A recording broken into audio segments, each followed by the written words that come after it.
afternoon everyone, Kalla here, welcome to my live stream. Glad you could make it today.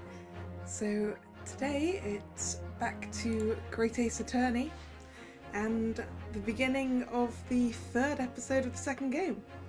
The return of the great departed soul. Now that sounds spooky. And hello Nick, it's going fine, how are you? Let's get into it.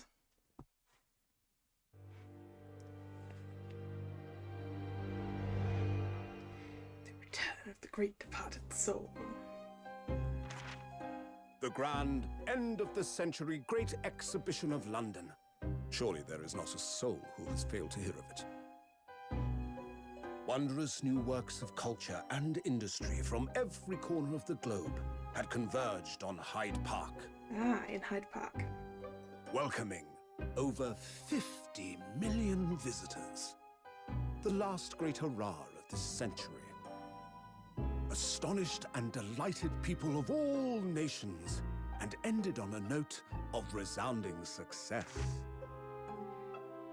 But yeah, I believe it's basically as a World regards to the Expo. terrible catastrophe that occurred during the festivities, very few were aware my friend Mr. Herlock Sholmes had a hand in unraveling the matter. For from the shadows, it was he who earnestly unearthed the facts of the case. Yes, And definitely like the Herlock centerpiece Sholmes. of the great exhibition, which rose high into the skies of Hyde Park. Sholmes's brilliant deductions, as clear and lofty as the Crystal Tower itself, brought the truth to light.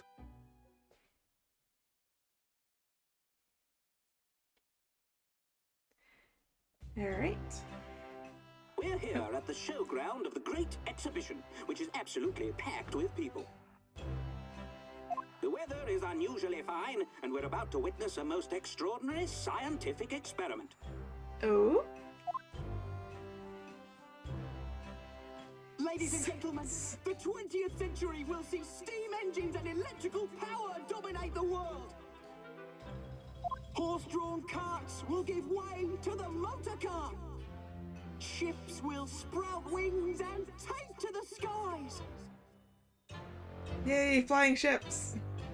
And today, we showcase even more advanced technology. A glimpse into the future. A world first. A demonstration of my super high voltage instantaneous kinesis machine! Super high voltage instantaneous kinesis machine. What's it supposed to do? I don't understand what it's supposed to do based on what you told me it does. A man will literally be disassembled by a pulse of high voltage electricity and Oh. to another location. Ah! It's a teleporter. Whereupon his body will be reassembled by a series of complex calculations exactly as it was before. Probably dead. It's probably going to be reassembled dead.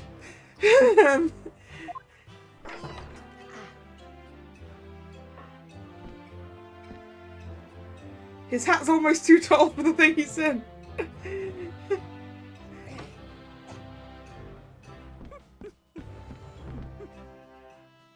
In but a few moments from now, this gentleman will, in the blink of an eye, complete an incredible journey through the air. To arrive an instant later on the Crystal Tower behind you!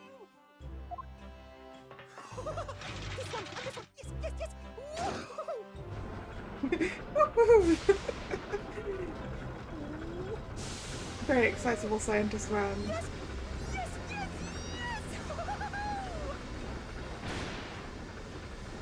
Oh, that went wrong.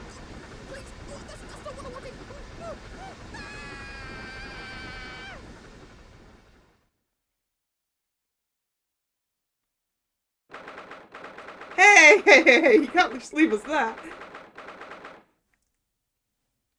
22nd of October, 9:36 AM, Sholmes' suite.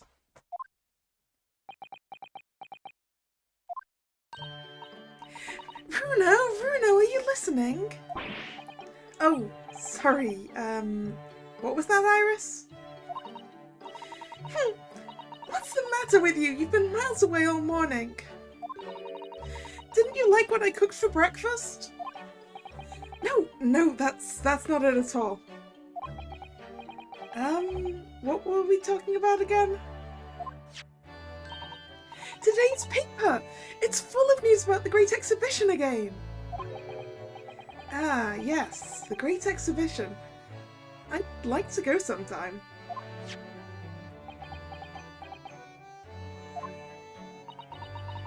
You're really not your usual self today.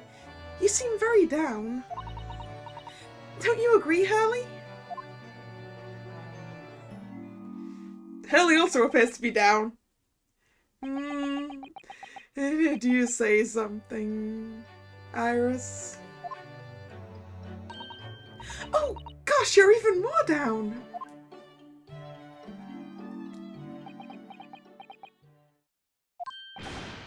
Ah! When did you arrive, Mr. Naruhodo?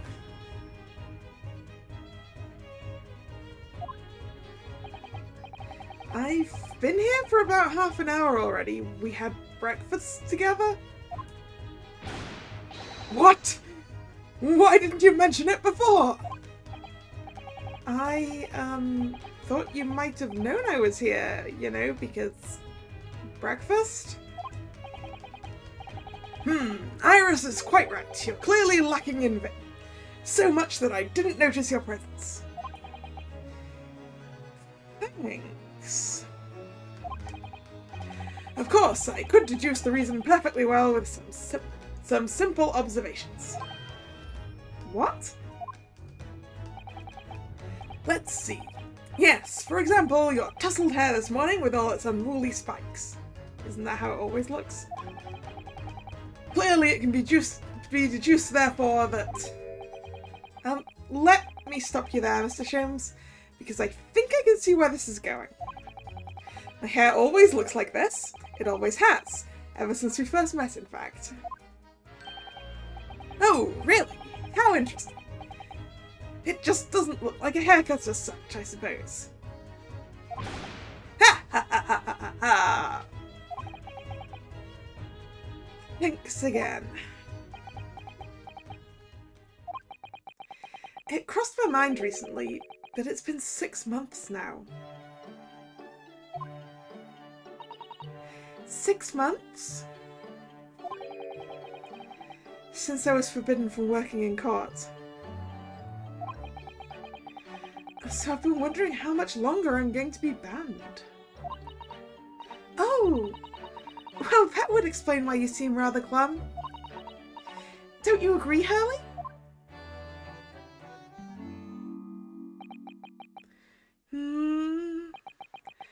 Did you say something, Iris? Back to moping. I guess Sholmes hasn't had much to do either. What's the matter with Mr. Sholmes today? He seems even more down in the dumps than me. I know, and the Great Exhibition has opened. You'd think he'd be excited. Oh, why don't we all go see it together? I want to! Of course I do, but I can't! Not for the time being. Why not? Why not? Why not? Because I'm a great detective after all. So you're embroiled in some tricky case that you can't be distracted from, is that it? I don't remember hearing that you're working on a case, Hurley.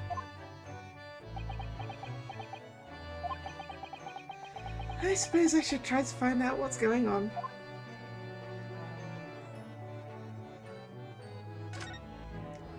Let us converse with Hurley. Events 6 months ago. Half a year ago now. I took on the defence of a young girl in a trial heard at the Old Bailey. What at first seemed like a simple case of murder that took place at a London pawnbrokery turned out to be one part of a much more far-reaching plot that involved the British government. During the course of the trial, it was found that I made an unavoidable, yet at the same time unforgivable mistake. Words fail me. This situation is utterly deplorable. Mr. Naruhodo. Yes, my lord. I will decide upon your fate following the conclusion of this trial. Of course, my lord.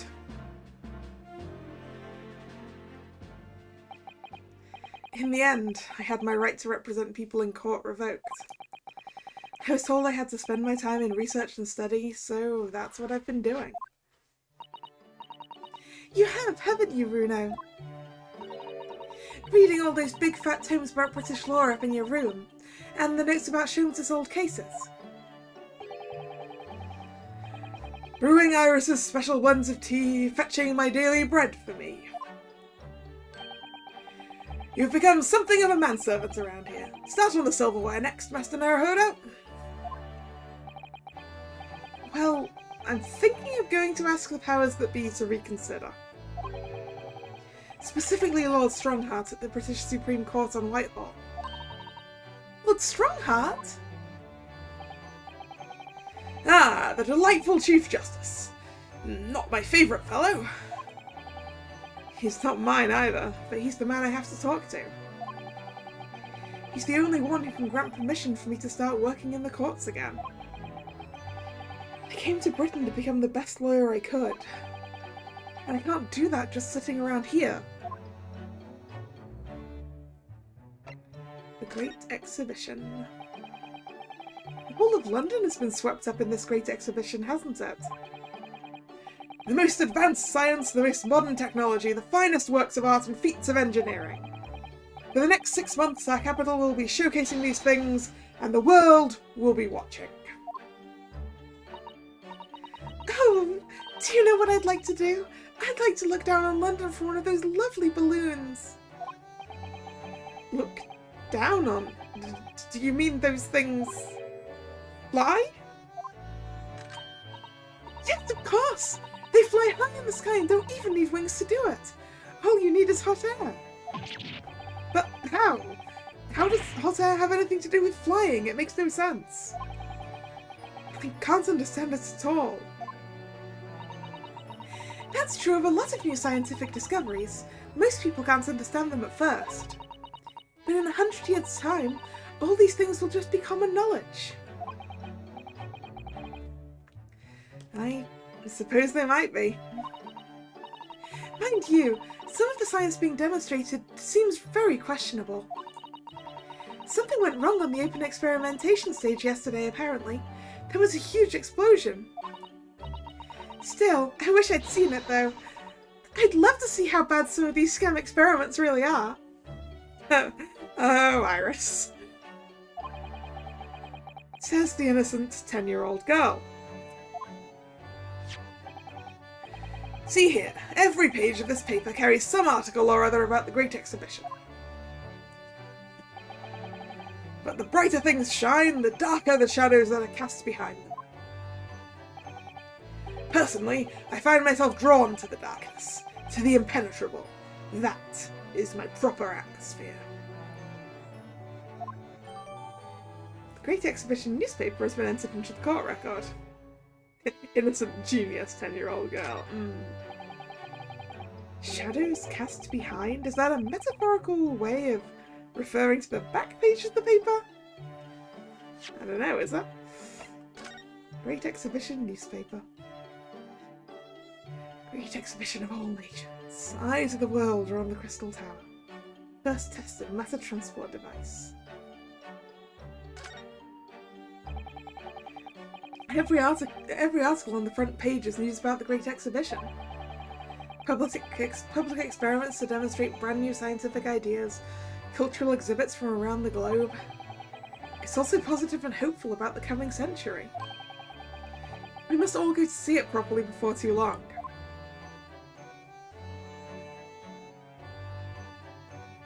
Okay, nothing else. Let's have a look at the back page.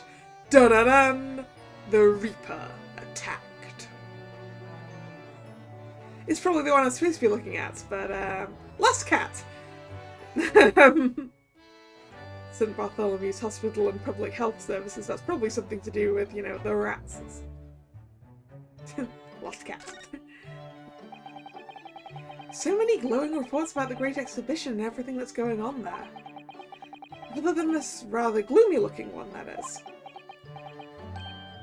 Wait, what? What's the matter, Runa? The Reaper attacked. Wait, fiery ball gown sets dance hall ablaze. French courtier's glass eye case.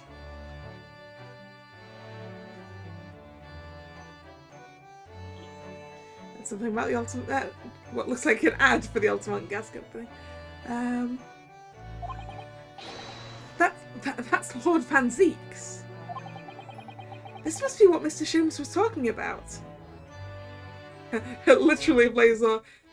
Well, Nick, it seems, yeah, it says, an evening of cordial dancing turned into a blazing ball last week when one of the lady attendees' dresses accidentally caught on fire, so literally ablaze. In her panic at the sudden appearance of flames at her feet, the lady dashed madly about the whole of the... and I can't read much more of that. So yes, actual fire.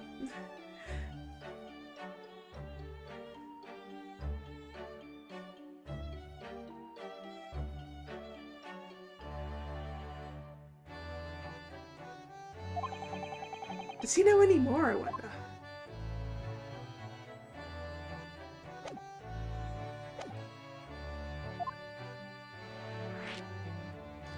But anyway, we'll work our way down. Your gloomy mood. Are you investigating a particularly tricky case at the moment, Mr. Sholmes? You could say that, I suppose. Nothing more to add? That's not like you. What sort of case is it? Shh! Quiet, Mr. Naruhodo. We must not discuss it here. You never know who might be listening. If we can't discuss it here, in your own house, where is more secretive to discuss it, though? You're acting very strangely, Hurley. What do you mean, Iris? Well, usually... the more mysterious and complicated a case is, the better Hurley's mood. Ah. Is it really a case that's bothering you? Iris, please. You mustn't exercise your astute powers of observation and deduction on me without an invitation. Remember what I always say. Put yourself in the shoes of the individual about whom you're making deductions. Somehow I doubt Sholmes actually does that. You say that, do you? You, Mr. Sholmes. Never mind. Once I've had a cup of tea, I must make my way at once to the crime scene.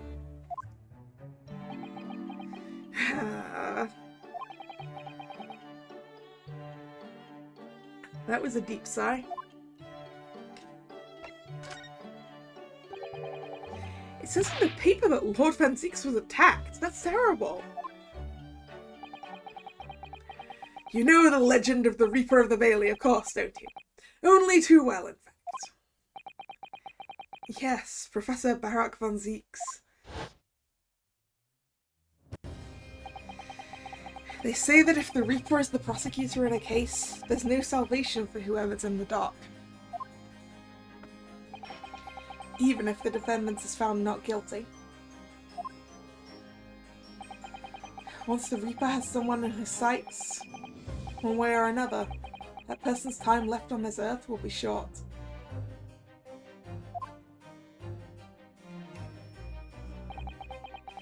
London's finest rogues always find ways around the law. They'll stop at nothing to secure an acquittal at trial. Yeah, we're aware of that from the Irish bloke. Falsifying evidence, paying sham witnesses, threatening jurors, bribing judges. But even such devious tactics as these cannot save them from the hand of the Reaper. As you've experienced yourself, haven't you, Mr. Naruhodo? Yes, I've seen the Reaper's retribution at work. Many of these criminal rogues are reckless and quite unafraid to die. If a leader among their fraternity is seen to have been taken by the Reaper, retaliation like this does occur. Really, the capital has a never-ending supply of such scoundrels. So, do you mean that Van Zieks gets attacked often? Lord Van Zieks has been attacked like this before? This isn't the first time? He's quite an accomplished combatant, you know? He doesn't take these attacks lying down. Although, it seems that his assailants were armed with guns this time. Oh my goodness, is he alright then? Is Lord Van Zieks hurt? Why are we worried about Lord Van Zieks? My dear fellow, how on earth would I know? Well, in the article here it says, as to what of Lord Van Zieks and his condition, all shall be revealed in tomorrow's morning edition. Ooh, clickbait.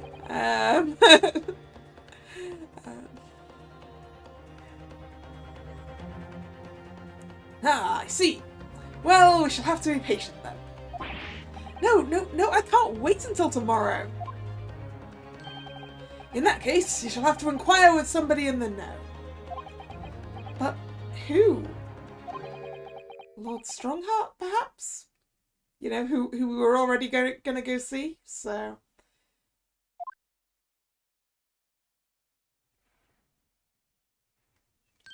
Ah, you're dressed, Sholmes. Well, I must be leaving now. Yes, understood. See you later, Mr. Sholmes. Ha! You really are a shameless liar sometimes, my dear fellow. What? You seek to put me off my guard and follow me, don't you? Well, you would be wasting your time. Just thought hadn't crossed my mind. Except until now. But now I'm wondering where you're going. Well then, see you later indeed. We're going to end up at the same place as him anyway, aren't we? Without needing to stalk him. Listen to him, he's still laughing on his way out of the door. Whoa! Is that your coat for going on times? Alright then, Rune, let's get going.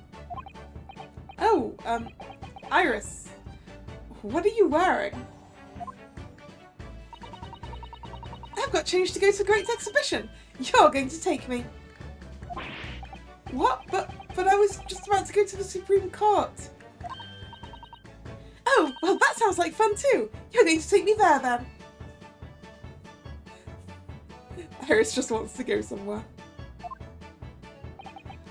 Alright, fine. Just lower that weapon, would you? Of course! And after the Supreme Court, we'll go to see the Great Exhibition!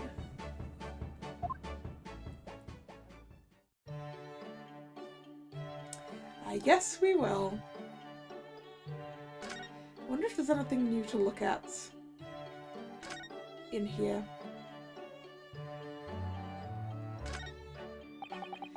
Every time I look at that machine, I can't help thinking what a monstrosity it is. What's it called again?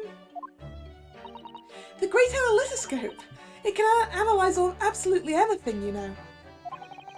It does seem incredible, and at the same time, incredibly useless. Ah, but it looks impressive, doesn't it? So that makes it very useful. How does that make it useful? Because it means you can pawn it for lots of money. Like you did before. Pawnbrokers always make idle remarks like, what an incredible looking machine. So Hurley often takes it to the pawn shop when he's a little short. It sounds like this thing pulls its weight around here more than I realised, by having its weight pulled around.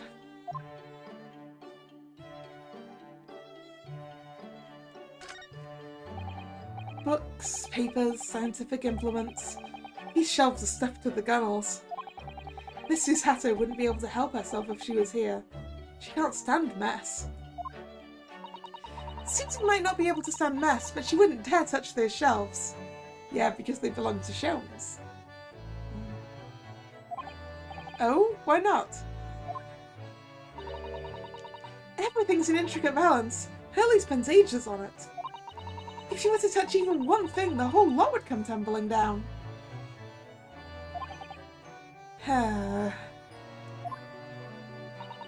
Simply noticed it was a very delicate arrangement right from the outset. You make it sound like a meeting of great minds. The truth is, Mr. Sholmes just needs to tidy up.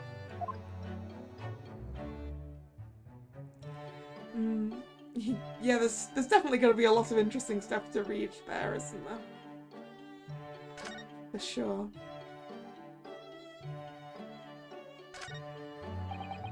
I do love a good fire in the colder months. Watching the flames flickering and dancing about is just so very relaxing. It is, isn't it? Cleaning out the chimney isn't so relaxing, though. No, getting covered in soot isn't my idea of fun. You know, Hurley decided he was going to clean it out himself last year. But you can guess what happened, can't you? He got himself stuck inside the flue. He's a very slim man, I admit, but there are limits to where a fully grown man can fit.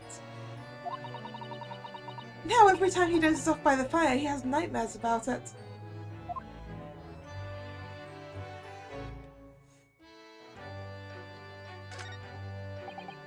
Ah, yes, the huge metal chest with the lace cloth laid on it, being used as a table for tea and coffee.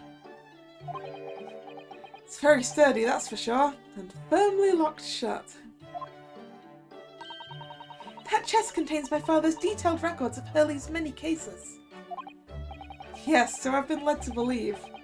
I personally have never actually seen inside. Not the way it will stay. Those papers are a secret between Daddy and me. If you go opening it uninvited, you might find yourself being bitten. What? Is there a beast inside there or something? No, I think Iris will just bite you if she sees you open it. All these different pieces of evidence from cases that Mr. Sholmes has solved are very interesting. The trouble is, Hurley forgets things so quickly. He never remembers why these things are relevant. The other day, for example, he saw the orange pips that were there and decided to plant them in the garden. Pips? Yes, they've all sprouted now. We have 5 new little plants.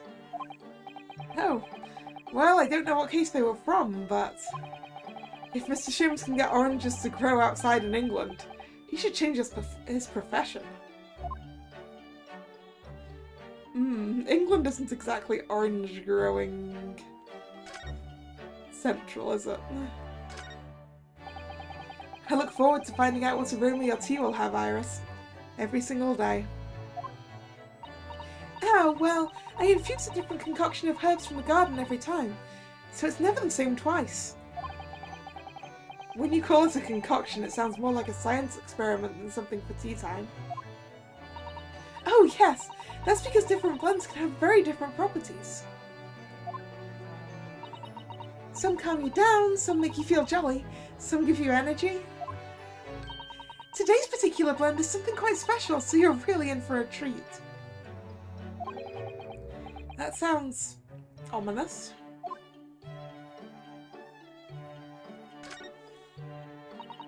I can type with my eyes shut, you know. I can believe it. When a deadline's approaching, you sound like a Gatling gun. It reminds me of a dream I had the other day. It was such a funny one, it woke me actually. I was typing for a whole hour in the pitch black, but I didn't make a single mistake.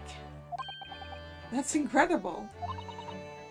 But then when it got light, I found that there wasn't any paper in the machine. Now I wonder if I'd actually been typing at all. I think you might have fallen asleep on the job. Okay, we definitely had that conversation last episode, so I don't think they're all new. Some of them might be. I don't remember. There are so many different bottles up there on that charming little set of white shelves.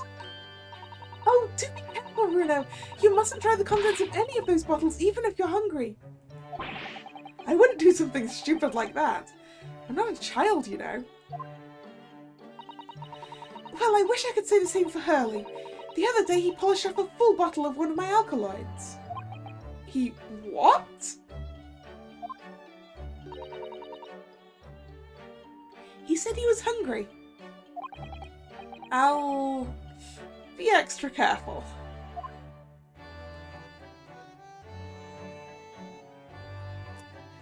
You shouldn't just drink things in random bottles because you're hungry.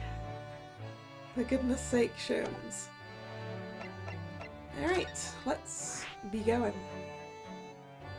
To the Lord Chief Justice's office.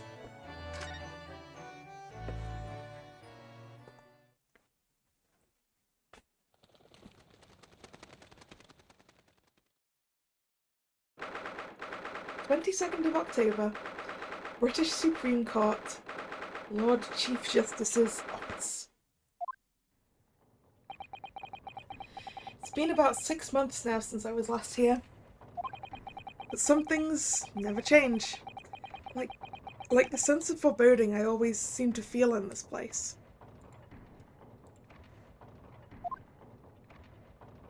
What are you doing, Iris? It doesn't seem to be bothering Iris at all, though. She's happily reading over there.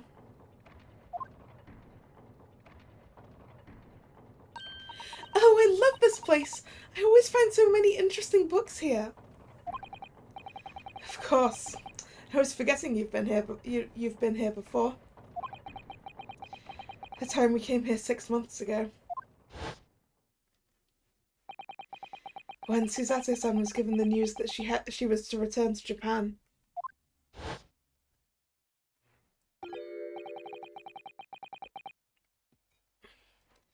Ah, I understand you wish to speak with me. Oh, Lord Strongheart. I trust you've been keeping well? Let's see. Since you arrived and requested an audience, it's been 4 hours, 32 minutes, and 26 seconds. I've kept you waiting a while. My apologies. That's why Iris is installed upon the floor, reading then. Oh no, not at all. I like nothing more than standing around staring into space. Good to know. Good to know that it doesn't appear to bother him at all. Male Strongheart, Lord Chief Justice of London. He's the man who allowed me to start practicing as a defense lawyer when I arrived in Britain as a student. You need only savour the air for a moment in this grand office to understand his preeminent status. As you will be aware, the Great Exhibition of London is now underway at last. We're extremely busy as a result. Policing the grounds, guarding the new technologies, dealing with petty crime. And furthermore, as of next month, we shall open the International Forensic Science Symposium. Ooh. Oh, I've not heard about that. Investigating authorities from 40 countries around the globe will be taking part, including from your own land. Forensic science is the future. The world must embrace it. As we're the hosting nation, I have much to do. And it is my highest priority. If others must wait for my attention as a result, so be it. Well, it's nice to know where I stand. So, you wish to consult with me? Of course, I can very well imagine what this is about. Thank you for agreeing to this meeting, my lord. I want to be allowed to start working as a defense lawyer again in court. That's what brought me here today. But actually, there's something else playing on my mind as it happens. Bruno, just take a deep breath and come out with it.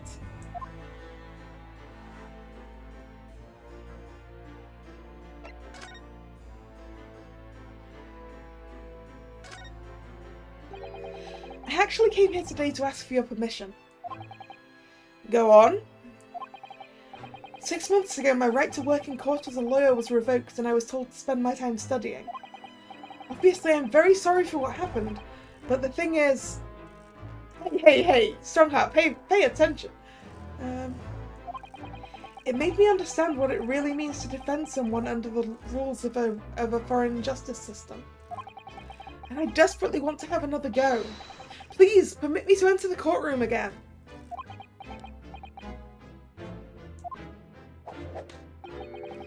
Mr. Naruhodo. Yes? Here it comes. I'm sure you haven't forgotten your position here, have you? At best, you are a substitute for your compatriot. This was never your intended role. Well, that's true. The Japanese government actually sent my best friend on this study tour, not me. It should have been Kazuma. He was so determined to bring change to our own justice system at home. That was his calling. If that tragic accident hadn't happened, I wouldn't be here in this office now. Mr. Asogi was my best friend, you see. That's why I can't leave it unfinished. I have to fulfill his calling for him. His calling, you say? Has it never occurred to you that perhaps you know nothing of his true calling? Sorry? The mission with which the young law student was charged. What do you suppose it really was? What do you mean? Mission? He's not making any sense.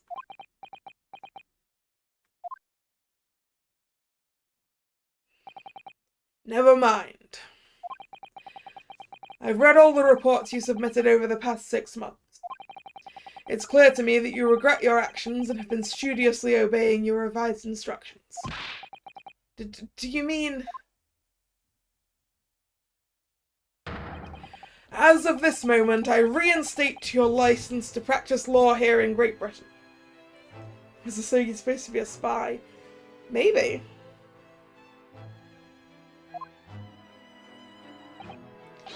Thank you so much.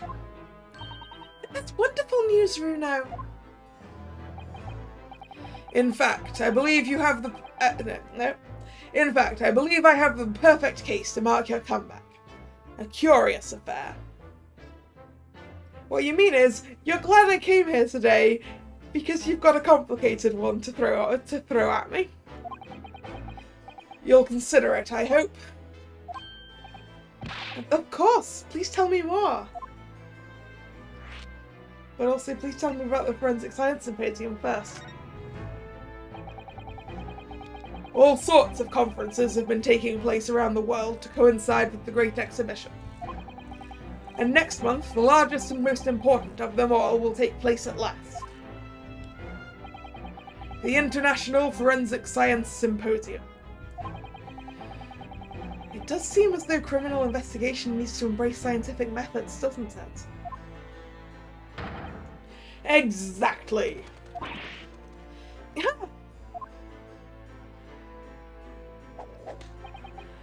London, the global epicenter of culture, science and wealth, now has a population exceeding 6 million. Sadly, crime in the capital is growing at a similarly startling rate. So it's imperative that we use the latest scientific methods to investigate and resolve cases as efficiently as possible. Which is what's known as forensic science, isn't it? Exactly! The future of policing. Yeah!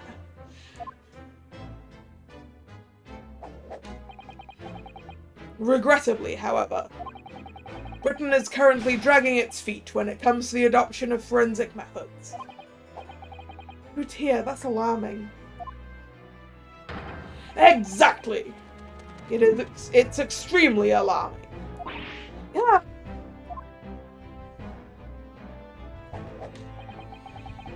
If I were Her Majesty's Attorney General, you can be sure the number of crimes committed and resolved in London would be very different to the current figures.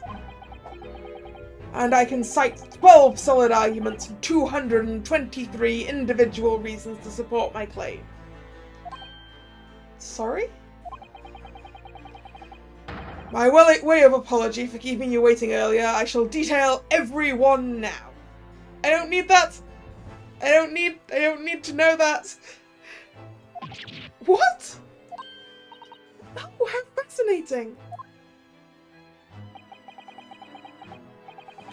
It all began 15 years ago.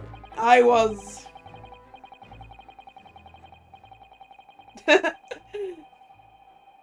Looks like I'm just tuning him out.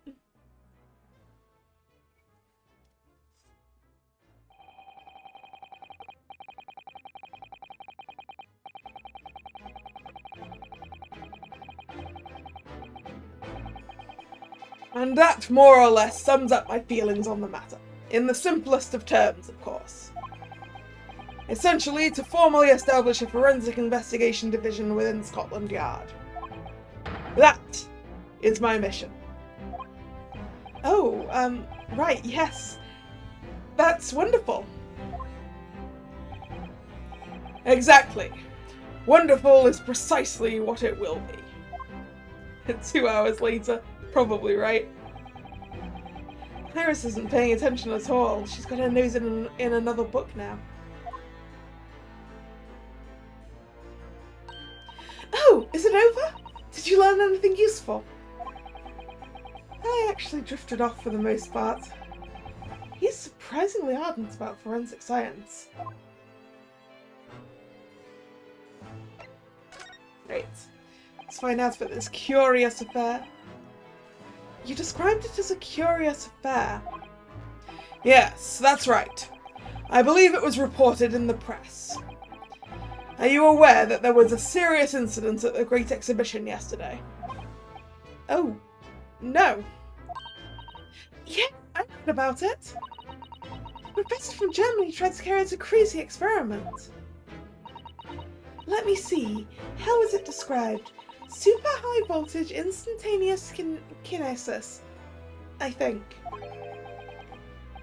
Instantaneous kinesis? As in moving things with a click of the fingers?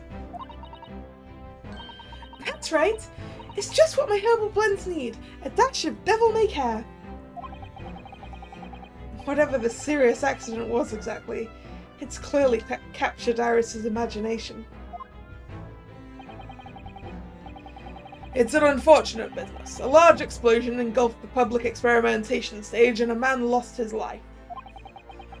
A certain Mr. Odie Asma, an investor and well-known figure in society. A large explosion? A man died? The man responsible for the experiment was Professor Albert Harebrain. Harebrain, as in harebrained schemes. Okay, see you later, Nick. He was detained immediately after the incident and is due to appear in court tomorrow. On the charge of murder. What? Murder? If you intend to take on his defense, you should hurry to meet with him at the prison. There is very little time left for you to carry out any kind of investigation. A great exhibition, a scientific experiment gone wrong, and murder? I realized my depth before I've even started, still. We should go to the prison straight away then, and try to meet with this German professor, don't you think? Definitely. Ah, yes, one more thing about the case. There's a connection with our mutual acquaintance, the Reaper. Oh? With Lord Van Zeeks? How? Is that because he's prosecuting again?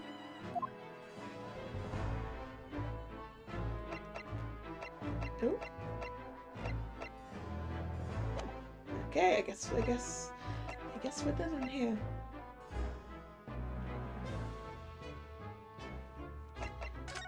So to the prison it is then.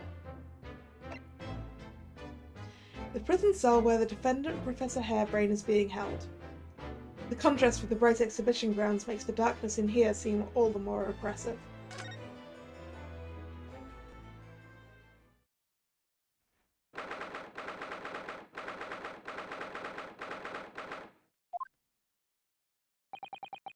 The warden said cell 11. That's this one. Oh, there's someone curled up in a ball at the back corner, look! What's his name again? Professor Albert Harebrain. What's in that? Excuse me, Professor Harebrain.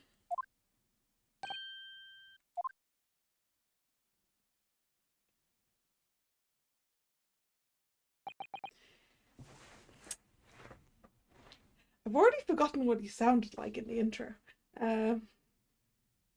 Who are you? I'm Ryunosuke Naruhodo, a lawyer. A lawyer? Was it something I said? A lawyer, you say? Would you be here about the experiment? Are you going to defend my hypothesis? No, defending hypothesis is on you. You're the scientist. I'm going to defend you. Your hypothesis? Sorry, I don't... Yesterday's demonstration! That magnificent demonstration was... It was an out-and-out success by anyone's calculations. But despite that, no one listens, no lawyer believes in the science. When it's explained, they all leave at high velocity.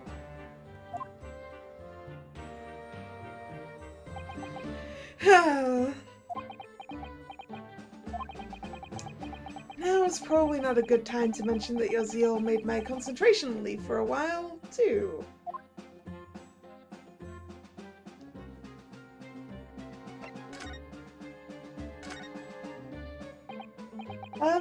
You mentioned the demonstration yesterday. The papers have called it a spectacular failure. After all, a man died in the explosion, didn't he?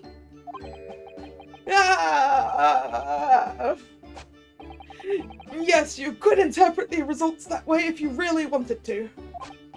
Well, I suppose in the strictest sense, the experiment was a failure, but at the same time it was a great success. You've lost me. I saw it with my own eyes right there in front of me. Mr. Asman was spontaneously disassembled. Yes, because he exploded!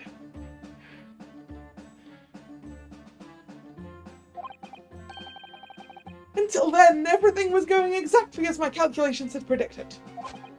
At that point, he should have been beamed to the Crystal Tower by instantaneous kinesis. However, the machine exploded and Mr. Asman in fact perished. Yes, I can't deny that part of the experiment was a failure. So what you're really saying is, the large explosion that killed Mr. Asman was an accident, correct? But the bigwigs had you arrested on suspicion of murder.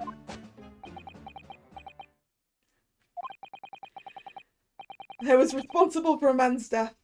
That is the immutable truth here. And for that I wish to be punished at once. But... Murder? Never in a million years! It was an accident! Simply an accident! I see. Hurley and I were talking this morning, you know. He said that the situation would change completely depending on whether it was treated as an accident or murder. How exactly? Well, if it really was an accident, then the Professor's machine would be kept in protected custody. On what grounds? Ah, yes, it's newly established here in Britain, the Special Dispensation for Scientific Equipment Act.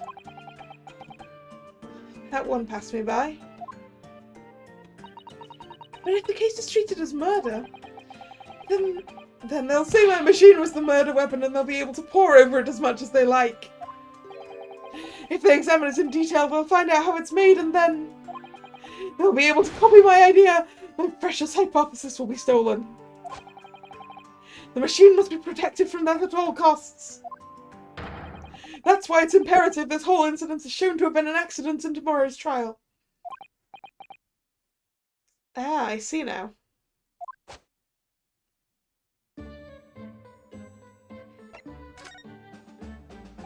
So, in short, there was a terrible accident at the Great Exhibition Showground yesterday. Yes! Or rather, no! The devil is in the details. Strictly speaking, there was a terrible explosion. Sounds the same to me. You were demonstrating super high voltage instantaneous kinesis, weren't you? How fascinating. Humans, like all matter, are made up of particles that are held together by electrical bonds. So it must be possible using a sufficiently high voltage to break those bonds and beam the particles through space. That's it in a nutshell. That's my idea, you see. That's my amazing hypothesis. Gosh, that's unimaginably high-level science. Oh, but dare to imagine it. Dare to dream of such incredible technology. Just think, one moment I could be here in the cell, and the next I could be at the Great Exhibition again. Well, yes, that would be incredible.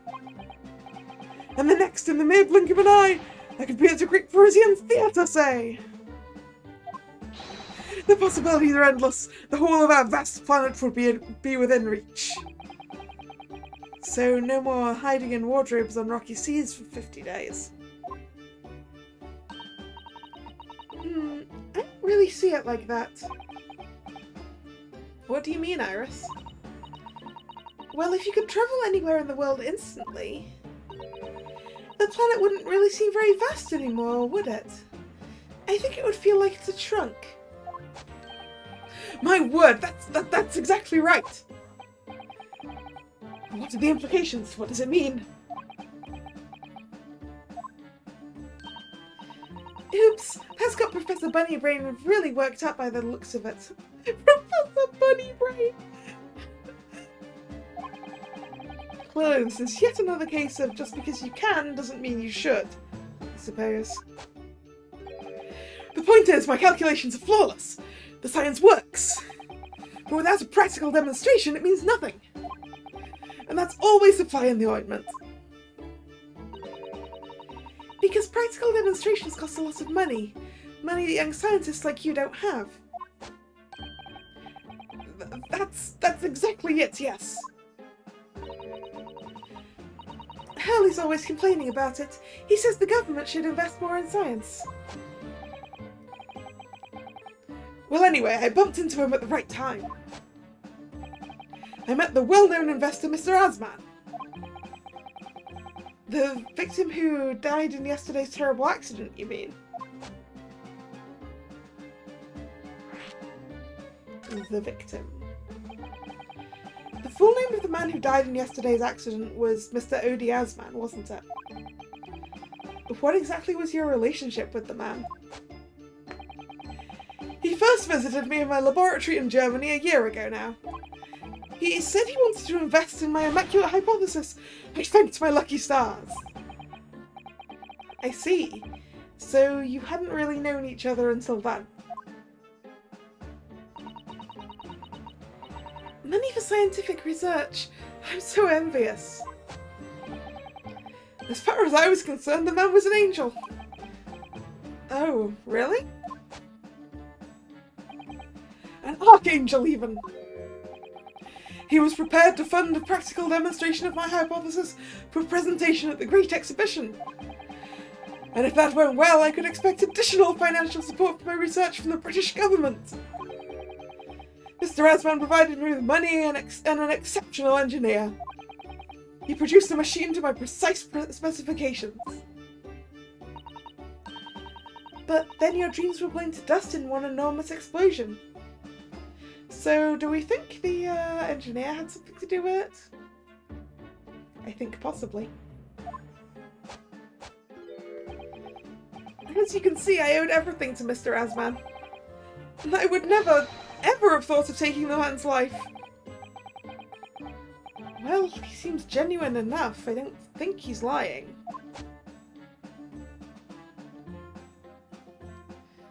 Okay. Yes, that's everything we can find out here. Oh, should I present? Let's present my armband. Ah, fascinating, yes! In Japan, where I come from, it's the symbol of a defense lawyer. Wearing it is very bracing, I find.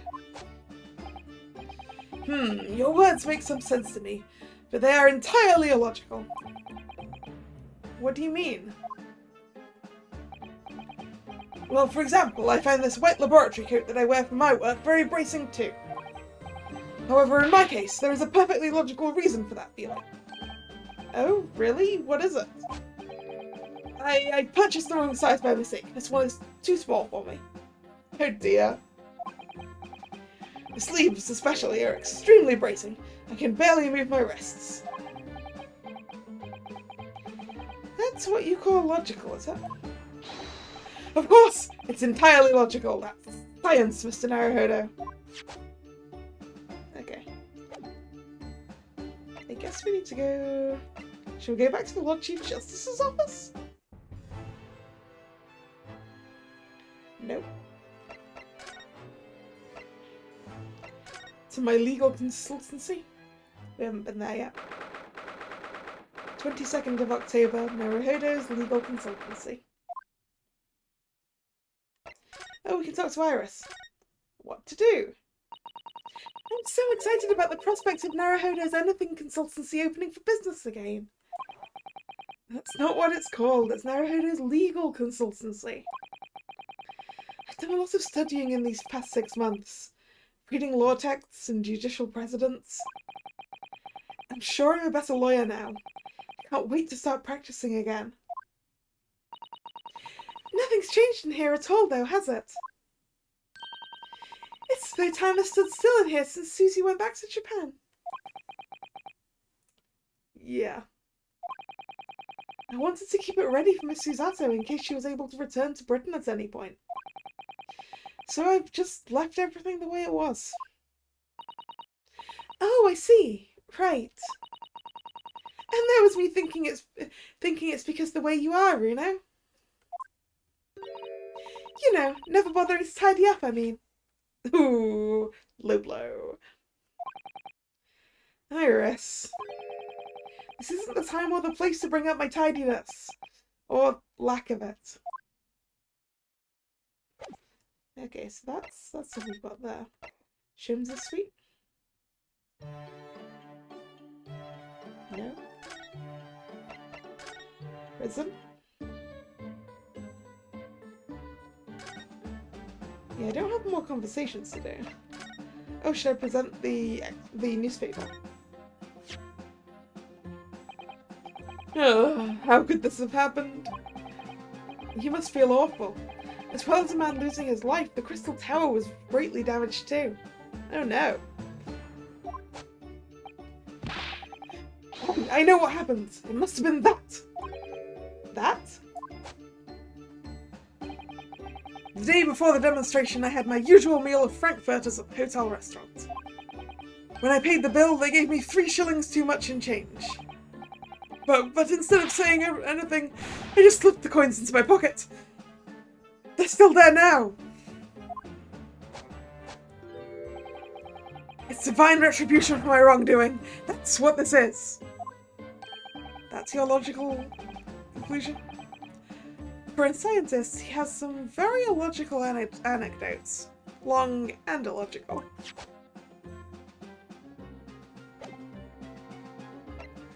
What am I supposed to do next?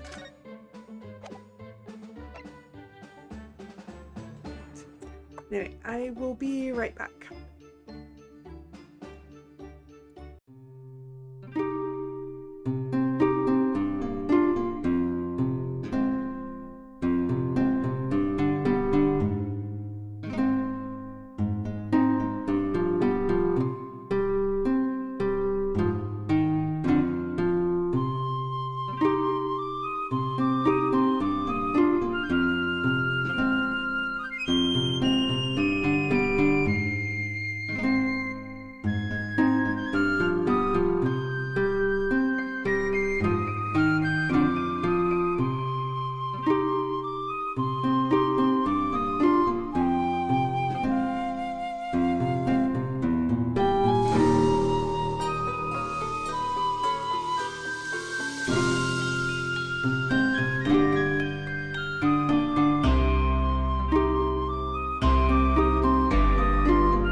turn. Right, so what am I supposed to be doing? So I've presented both the things I have to this guy and talked to him about all the things. So clearly there's nothing else to do here.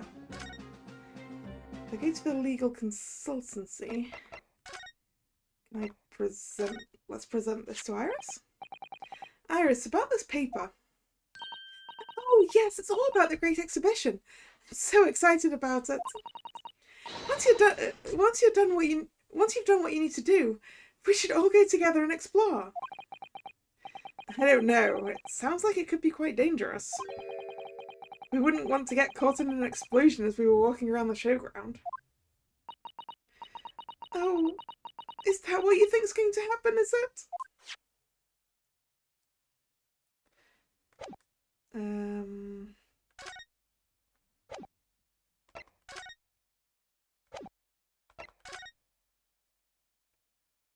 Present Iris with the armband? Iris, have a quick look at this. Your lawyer's armband? How many times have you shown me that, Runo? Oh, sorry. It's very important to me, that's all. I don't feel complete somehow if I'm not wearing it. Well, personally, I think you should try wrapping some different things around your arm from time to time. Oh, really? Like what? Perhaps a pretzel. That sounds like a terrible idea.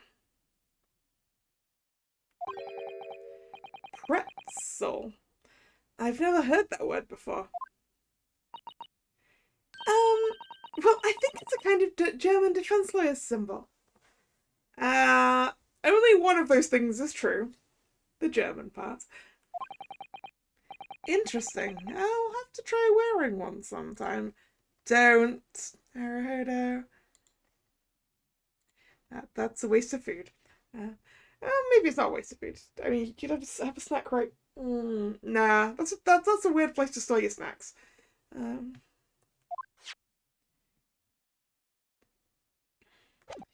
Okay, so that doesn't do anything. Shums is sweet. I can't really do anything. Lord Chief Justice's office? I've done all the conversation I can do there.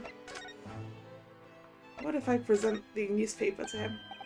Oh, that reminds me, have you seen this? The reports of the overwhelming success of the Great Exhibition. Of course. No, not that. The story on the back page. Oh yeah, because we had a question to ask you about that. What story? The Reaper attacked. Ah, that. You've enjoyed some victories in court against my #1 prosecutor, have you not? Poor Mr. Reaper? What happened to him? He wasn't killed, was he? There's no need for concern. Lord Van Zieks would not be so easily dispatched, I assure you. Can you tell us what happened? I'd really love to know. Very well. If it interests you. It does, strangely. There we go. Fortunately, Lord Van Zieks emerged from the attack unscathed. Street ruffians are no match for that man. He's a very capable fighter. But that's incredible. They were armed with guns. Why was he attacked, though? Do we know?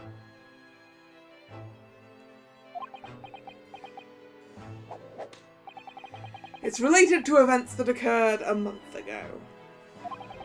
The leader of one of the capital's criminal organizations was indicted and prosecuted by Van Zieks. So Van Zieks does do stuff that doesn't involve me. That's nice to know. But the man was acquitted. I've no doubt large sums of money were involved behind the scenes.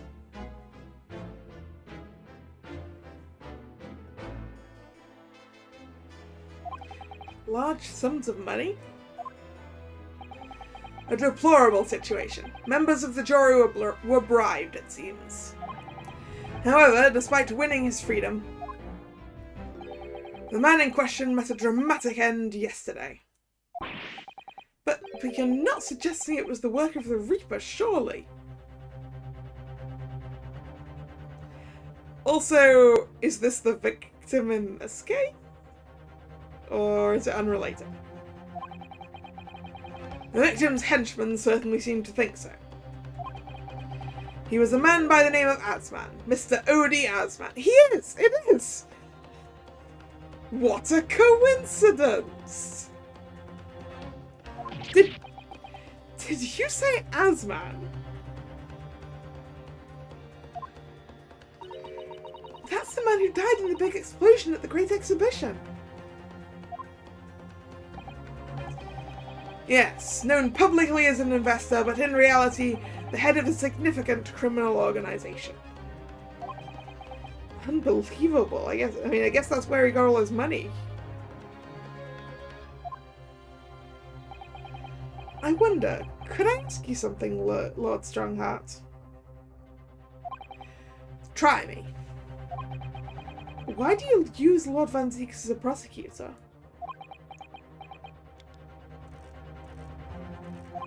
All the criminals who manage to get off in court then meet with the mysterious ends outside of the courtroom. And fearful of that fate, they seek to strike at Lord Van Zieks first. I know there's no evidence that he actually is the Reaper in that sense, but still. Something's clearly going on here.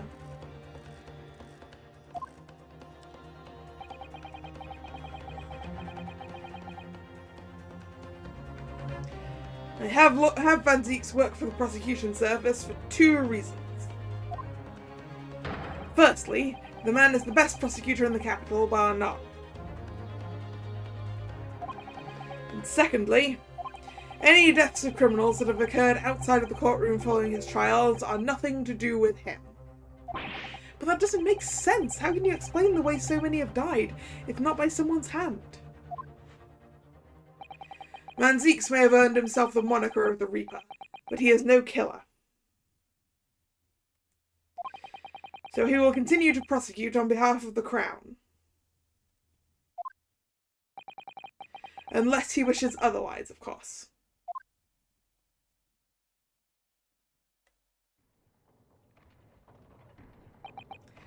Well, I must be leaving for my next engagement. I'm already 11 hours and 16 minutes late. My colleagues will be starting to fidget. Sorry, maybe starting to fidget. That's a lot of late.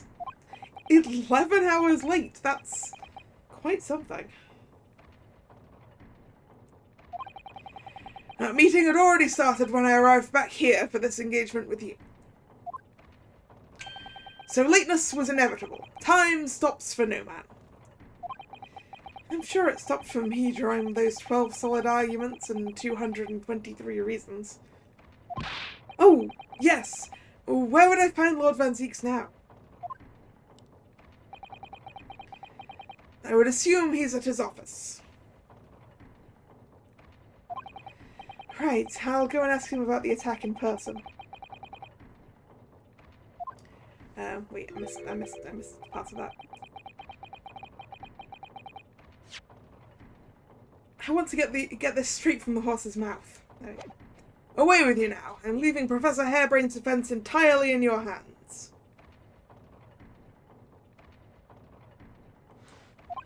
Of course, yes. Thank you very much, my lord.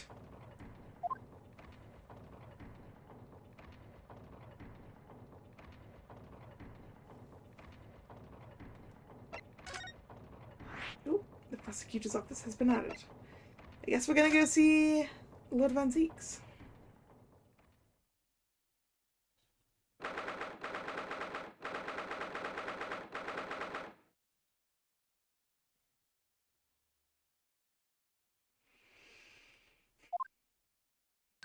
Oh, so this is the legendary Reaper's office. Yes, it appears so. It sends a chill down your spine, doesn't it? What an amazingly deathly atmosphere.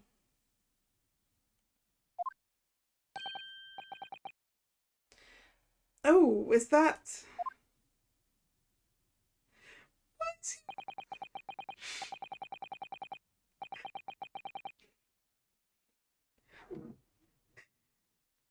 That doesn't look suspicious at all. That hooded figure was so still I hadn't noticed his or her presence. I wonder who it is. What are you doing here? Ah! Okay, it's Vedzeek's. He's as unwelcoming as I thought he'd be. Actually, maybe even more so.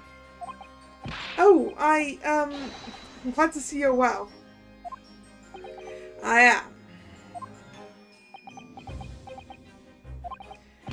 So, who's the person over the wall being punished for something or other? I don't think they're being punished. No punishment is taking place here. Oh? That's my apprentice, and he's sitting there of his own free will. I didn't know you had an apprentice. It must be the same person who's pictured in the newspaper.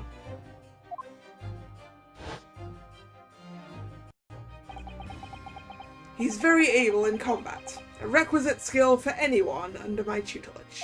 Are you referring to the attack on the Reaper that was reported in the papers? The Reaper? I'd be interested to know the Reaper's true identity myself.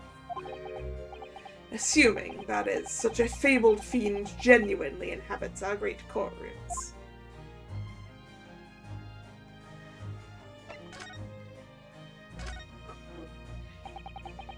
Lord Strongheart said the assault last night was some sort of revenge attack? True. Carried out by the henchmen of Odi Asman's criminal organisation. The investigation meant their arrests were imminent. Presumably, some hoped to kill me before that happened. Odi Asman. He's always masqueraded as one of London's most powerful financiers, a global investor. But his enormous wealth came to him by underhand means, by his criminal activities. And he used that money to buy himself a verdict of not guilty when he found himself in court, didn't he?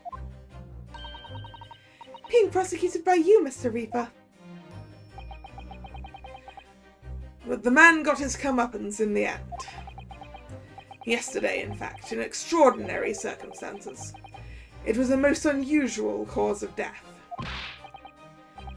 I know about that. It was a super high voltage instantaneous kinesis gone wrong.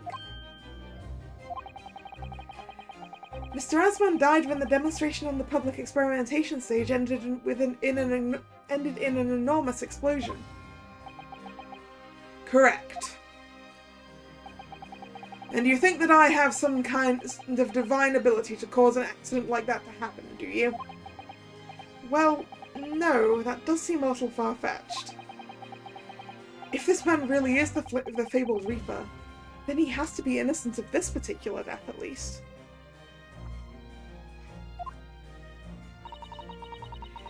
It's strange how this has worked out, isn't it, Runo?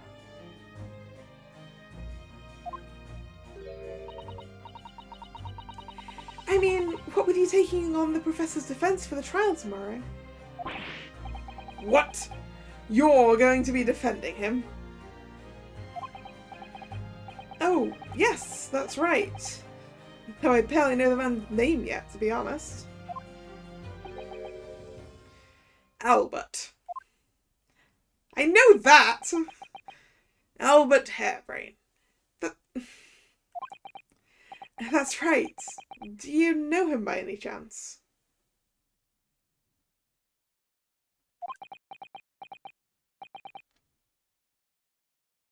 Of course. He's a contemporary of mine. We were at university together. You're... What?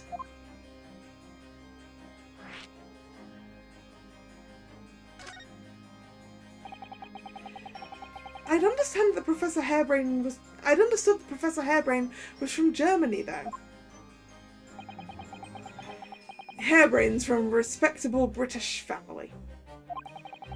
After graduating from the University of London, he moved to Germany to carry out research, that's all. So you were students together? I was in the Faculty of Law, of course, and he in Science, so our paths rarely crossed. But curiously, we got along, though I've not met him since my university days.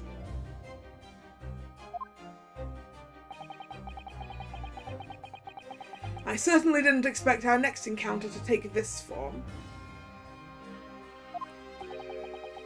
And with you, of all people, representing him.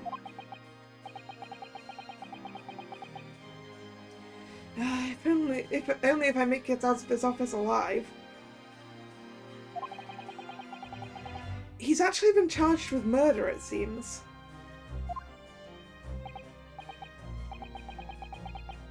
Yes, I know. Because the prosecution will be handled by me. By you? I don't know why you're surprised, Naruhodo. Every time we're in court, he's on the other side.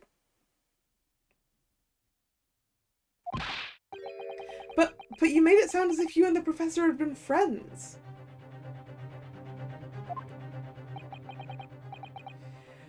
We are friends, it's true. Then why would you do this? If the Reaper is the prosecutor, there's nothing anyone can do to save him. He's doomed.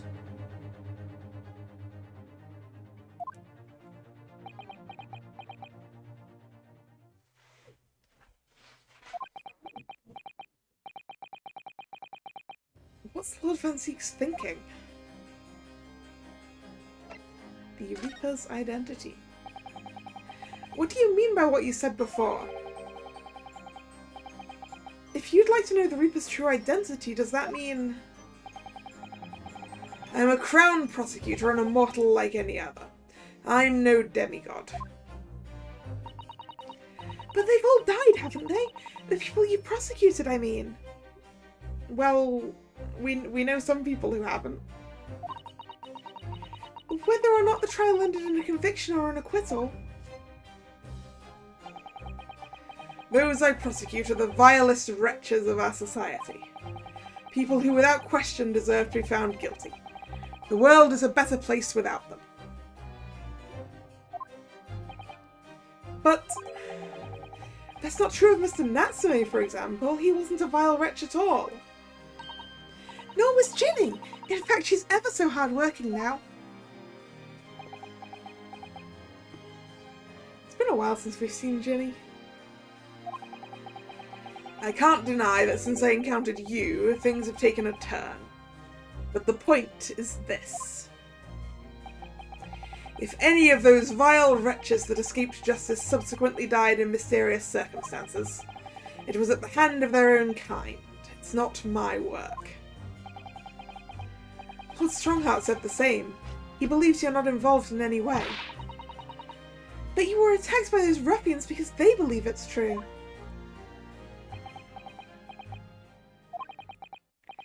The fact is, since people started to call me the Reaper of the Bailey, the number of serious crimes in the capital has dropped substantially.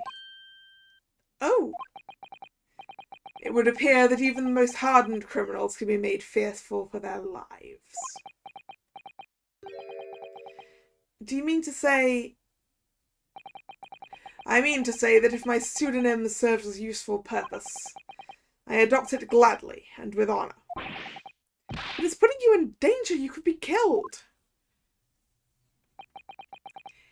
If that is my fate, let God decide. Lord Van Zeeks.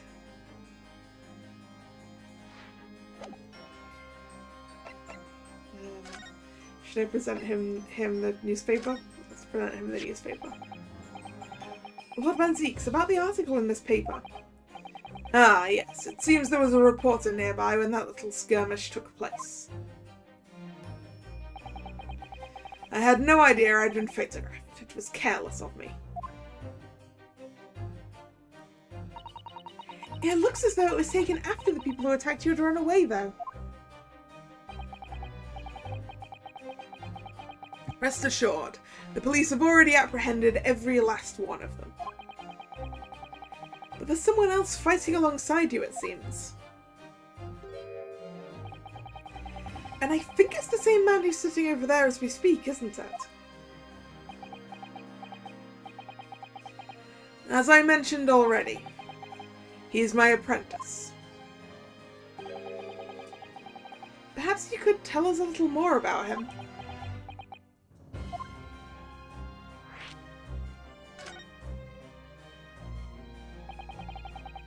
He's in my tutelage to become a prosecutor.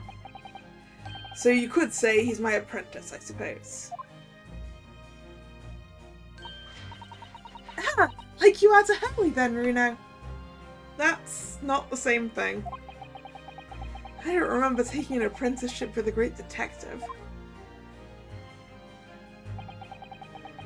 He's currently compiling a report about last night's attack. It looks like he's wearing some kind of mask. On Lord Strongheart's orders. Nobody knows the man's face, or indeed his identity.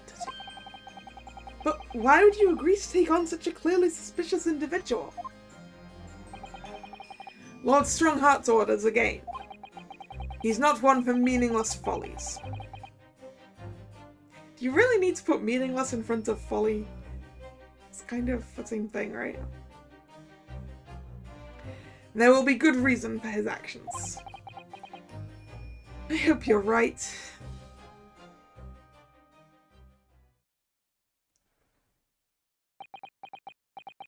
Yeah, his face is very covered, isn't it? Ah! The task is complete? Good. In that case, you can collate all the briefs.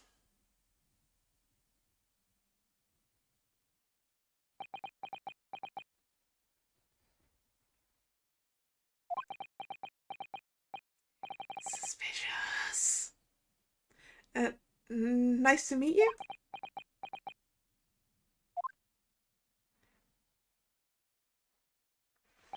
How's he supposed to be a prosecutor if he doesn't talk? Wait. Are those bats? Hanging off of that curtain. Back to work again. That was really strange, though. I've never met the man before. I didn't even know he existed, and yet somehow it didn't feel like our first encounter. I mean, if the guy's wearing a mask, there's a good reason, there's a good indication that you'd know who he was if he wasn't wearing it, right? Don't bother trying to converse with him. He says nothing to anybody outside this office. Lord Strongheart has strictly forbidden it. Oh, I see. Why are you so interested in my apprentice anyway? Oh, no, I mean... Sorry, I didn't mean to... The way he stood there so casually, yet with that flawless posture. It couldn't be. Sholmes? Or... Kazuma? One of those, right? Gina, maybe? Ah, yes. There's something I've been meaning to ask you. Oh, what's that? That Nipponese man, is he faring well? Sorry? The one arrested twice in succession 6 months ago, with the stoop and the mustache and the jitters. Ah, Mr. Natsume, you mean? I'm not sure he'd be very pleased to find out you identified him from that list, Runo. He's fine, thank you. In fact, I received a letter from him by international post only the other day. I see. Well, I think we can end our discussion there, don't you? There's little time left before tomorrow's trial. I advise you to spend it investigating the case. Yes, thank you for the advice. And for the conversation. I can't believe he's asking about after Soseki-san. After a Nipponese. I'm not sure whether to feel happy about that or worried. I never imagined that Mr. Reaper would be friends with a mad scientist, did you? That's a turn-up for the books. A mad scientist? Ah, you mean Professor Hairbrain. Yes, it might be worth quizzing the professor about his relationship with Lord Van Zieks, I think. You know, but I also want to look around this place. Look at all these. I knew we knew we had a lot of chalices, but look at them. Look at that fine collection of hallowed chalices and bottles lined up there. My hallowed bottles are filled with the essence of the finest grapes from the finest vineyards I visit. And I personally oversee these chalices being made by the finest crystal craftsmen in the world. And yet you just break them! And you throw them around in court like they were worthless. Yes, because this imbecile is so unimaginably and repeatedly wide of the mark sometimes. Hey, don't go blaming this on me! Oh? Before you open your mouth next time, you should consider the poor artisans whose work you defile. Hey, no, it's you defiling their work, not me. Don't put this on me. So it's my fault. Silly me! How could I ever have thought otherwise?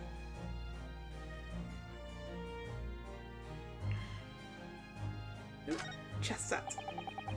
Lord Van Zieks' desk, look, it's so stylish. And that's a marble chess set beside it. Chess.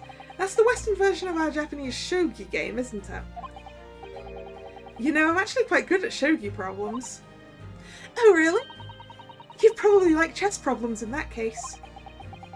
I'd love to challenge Lord Van Zieks sometime. To a bout of shogi problems. If you only really want to challenge yourself, you can always do that on your own at home. Okay, we appear to have a model of the exhibition. Ooh, look! It's a scale model of the Great Exhibition Showground. That's amazing. I wonder why it's here. I bet he made it to take his mind off the sadness of being too busy to attend in person. Or perhaps he's too embarrassed to queue up for a ticket. Surely it's obvious that I'm using it as an investigative aid. Ah! You Nipponese have no business painting others as overly reserved. I really didn't think you'd overhear that. You're in this room! Why wouldn't he? And then the painting. You can barely see the face of. That portrait really dominates the room, doesn't it? Oh, there we go, there's his face. It's a very majestic outfit and pose, but sadly, whoever painted it didn't do a very good job of capturing Lord Van Zieks' facial features. It's probably his dad or something. Yes, you're right. I mean, it's not far off, but the artist has exaggerated his subject's handsomeness, I think. Ah, that reminds me. I heard Emperor Napoleon of France ordered artists to make him look more attractive when they painted him. How vain! That's really not an attractive quality in a person, is it? That portrait does not depict me. Surely that's immediately obvious. Oh, then who is it?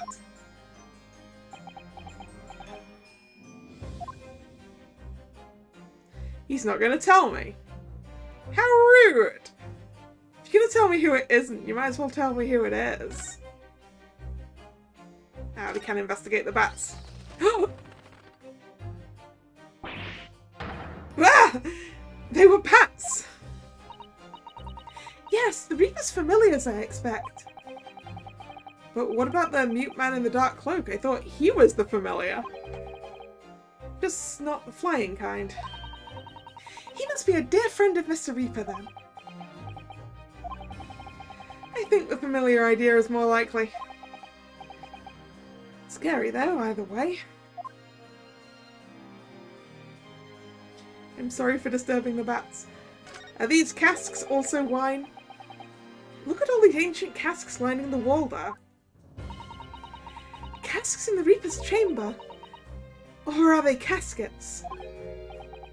You don't think all those people who escaped conviction in court are laying inside them dead, do you? What ridiculous notions are going through your head, man? This is my collection of fine vintages. Oh, yes, of course. Thank you for clearing that up. Bruno and I were just musing to ourselves. Don't mind us, Mr. Reaper. I wouldn't, if you hadn't invited yourselves to my office to talk nonsense within my earshot.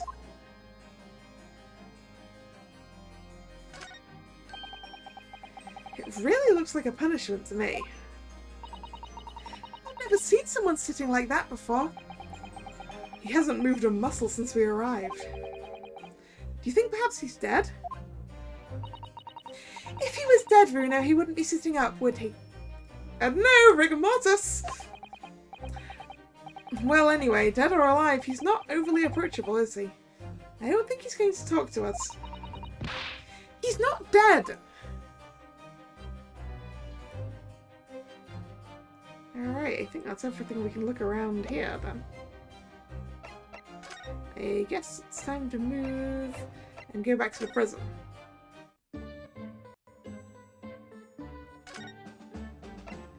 The Reaper's varsity, yes. I understand Lord Van Zeeks is a friend of yours from your university days? Yes, that's right. He was studying law while I was studying science. What was he like back then? A good question. Unassuming, gentlemanly, and all-around nice fellow, really. What happened to him? Sorry, I think you misheard me. I'm talking about the cold-hearted, merciless prosecutor Barak von Zeeks.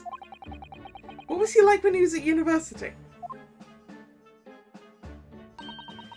Talk about a leading question, Bruno. As I said, unassuming and extremely pleasant gentleman. After all, he is the little darling of the Van Zeeks family, with all its great aristocratic origins. I didn't realize he had such noble blood. Little darling. It was a bit of a shock when I came back to Britain and learned what he'd become. The Reaper of the Bailey, no less. Yes, that's right. I did hear, though, that there is a very big event in his life that completely changed him after graduation. Really? What sort of event? The sort where he got betrayed by a Japanese person, I think.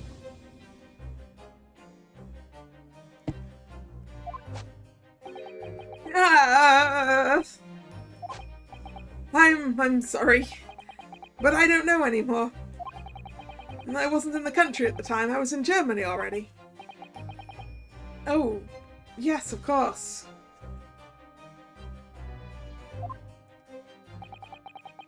If he's heard all about the Reaper, we really don't have the heart to tell him that Lord Van Zeeks will be the prosecutor in court tomorrow.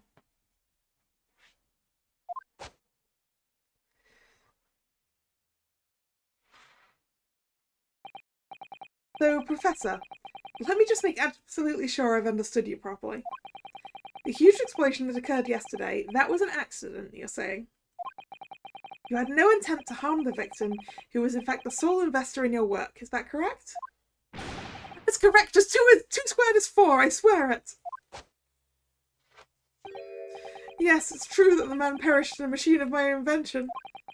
So I know that I'm far from blameless in all this, but still.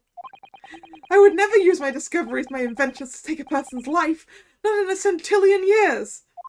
I'm a man of science. It's all I know. You have to believe me, please. Do you believe me? Do you believe in my hypothesis? Science is the pursuit of truth, you know. I've always believed that all my life.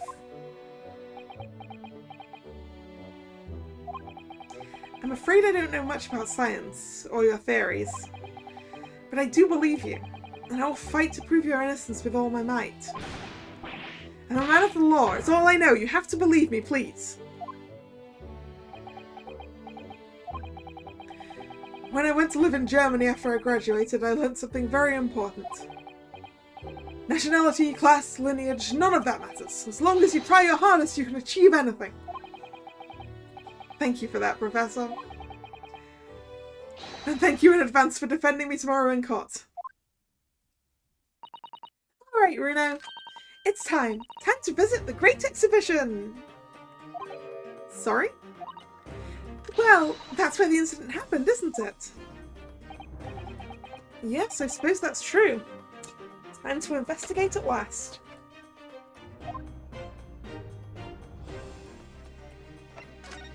Alright.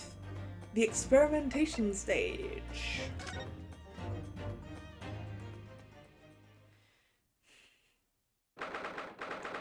October 22nd, the Great Exhibition Grounds, foot of the Crystal Tower. Showgrounds are a little too big for my liking. We've been walking around in dense crowds for 2 hours now, and I've felt myself swooning 3 times. There are a lot of people, aren't there? I've almost been trodden on 3 times too. Be careful, won't you, Iris? Don't let go of my hand. We've finally made it through the throngs, though, by the looks of it. Here we are underneath the public experimentation stage where the explosion happened yesterday. Yep, it's certainly broken. The Crystal Tower, that is.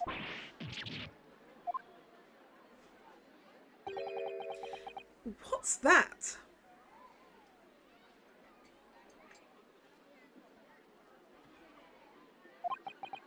I can hear voices from up on the stage. Sounds like an argument.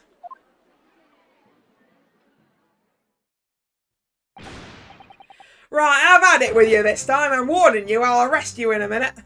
Gina! Oh yeah, go on then, Spectre, give it a shot. You ain't got no evidence and you know it. Wait, I know those voices. You've got a cheeky little mouth on you, young lady, but a night in the cells will teach you some manners. Just try it, I dare you.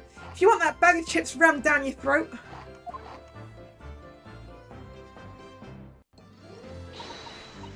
Yoo-hoo, Gregsy! What are you doing up there?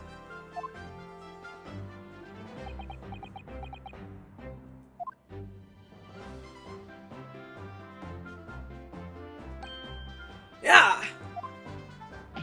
Ah! It's you! Here! You're here! Here you are! You're here! Your ladyship! How are you, your ladyship? I hope you're doing well, your ladyship.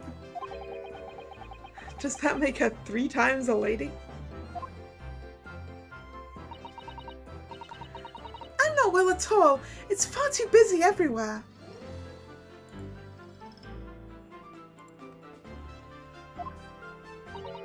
I wanted to ride in a balloon, but there was a 3-hour queue.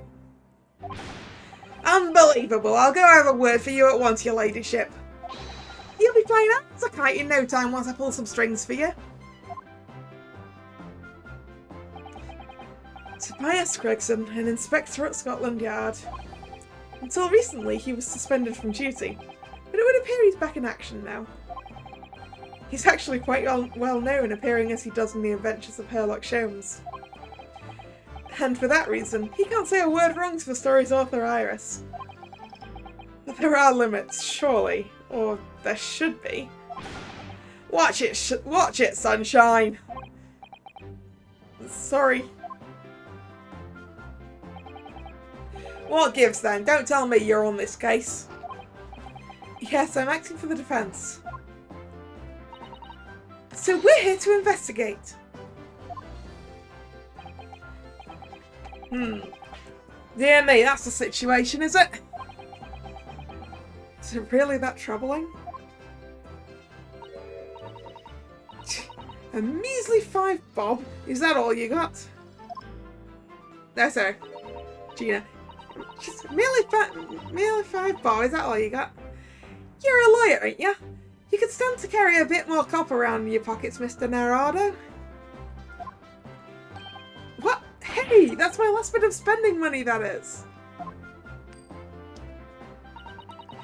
You can have it back, but I'll have to charge you for the bother. 3 bob. This is Gina Lestrade, a pickpocket, or diver, born and bred in the East End of London. In the case that led to my own suspension 6 months ago, this is the young girl I was defending in court. What's your problem, eh, Otto? Diver, pickpocket, what's with all the name calling? You want a bag of chips thrown down your throat and all, do you? I thought you were proud to be a diver, Gina. You were just arguing with Inspector Gregson about it, weren't you? This would be the place to do the diving, wouldn't it, with so many people? I assumed you'd been up to your usual tricks here at the showground. That ain't no way to talk to a lady, Otto. Half a year's a long time, people can change. I'm an apprentice now, learning to be a Scotland Yard detective. So you'll have to call me what everyone else does. It's Inspector Lestrade now. Oh, congratulations. Inspector? That badge is homemade, surely. The inspector part isn't entirely accurate, no one calls her that. For what it's worth anyway, investigating is off the cards for all of us. What's that supposed to mean? Right, well, I'll be back up top. You hold the fort down here, alright? Right, sir. This raises a lot of questions.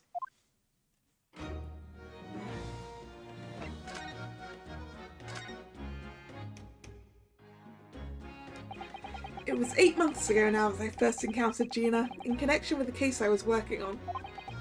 At the time, she was living in the East End with a group of other orphans. She helped all of them survive by pickpocketing, but then she got embroiled in a murder. I had a lot of time to think in prison. I realised I couldn't go on like I was. The diving weren't working out. Oh, I'm so pleased to hear it, Ginny. Well done.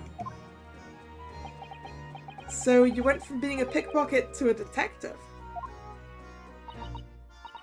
You got it. Good, innit? Inspector Lestrade. Sounds like something out of a book, eh? Talk about a sea change. And there's Iris's old man to think about. Iris's father, you mean? Yeah, I promised her, didn't I? I said I'd get all the police forces around the world to pull out all the stops looking for him. Ah, yes. Iris's dad, who we know is dead and haven't told her. We should really, tell her. Just a small promise then, nothing serious. Oh, Ginny, you're so sweet.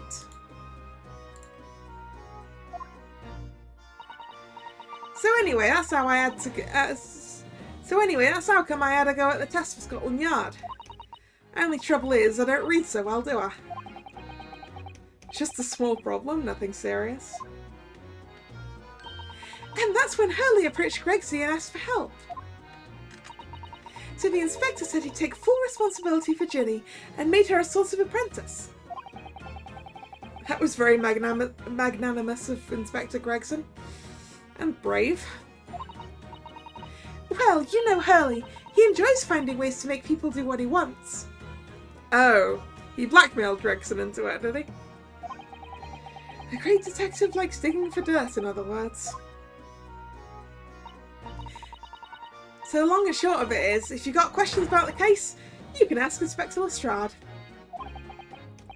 Right then, Inspector. Actually, there's still a big mystery surrounding Gina, isn't there? Ooh, what, Bruno, what? Well, 6 months ago, Gina was the defendant in a trial prosecuted by the Reaper. A trial in which she was found not guilty, and yet, here she is still. Come on, you're not still on about that, are you? Legend of the Reaper, or whatever it's called. Come on, you don't half worry, Otto. If I didn't half worry, there probably wouldn't be a whole lot of you left. It's like I told you before, innit? The Reaper's kinda like him upstairs, so he knows what I'm like on the inside. I ain't really done nothing wrong.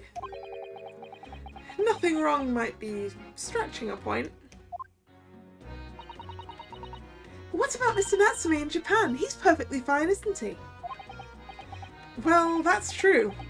Perhaps the Reaper is more discerning than I thought. Exactly. So I ain't worried. I'm totally fine. Yesterday's incident. Cool, it was out of this world, it was. The brainy bloke pulled a bunch of levers on his machine and suddenly it started billowing smoke. Then it just went pop. I ain't seen a better experiment here yet. Sorry? You mean you saw it, Ginny? With your own eyes? Yeah, of course. The boss is in charge here, ain't he? Of keeping everything running smooth, I mean. The boss being Inspector Gregson, I suppose. That's going to take some getting used to. So all I have to say is I'm on duty and I can do whatever I want to. I'm not sure that's how policing works. Get this, I was up in one of them flying balloons when it happened, watching it from above. No, you're so lucky, Ginny. Maybe I should join Scotland Yard too. Yeah, do it. You know how to put the boss in his place already, right, Iris? You'd have no trouble at all. It's settled. When do I start? No, you can't join Scotland Yard, Iris. You're too young for one thing. We'll see. Anyway, what I don't understand is this. If the machine exploded so spectacularly, how can Professor Bunnybrain still be claiming that his experiment was a success? Oh, right. Well, it was a success in a way. It was? How can it have been?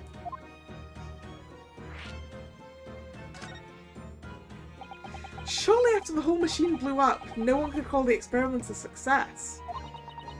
So like I said, it did sort of work. I mean, yeah, there was a load of smoke and that whopping great bang. But where do you think they found the victim's body, eh? In the Crystal Tower over there. Yes, because he was blown over there by the explosion. What? In the tower?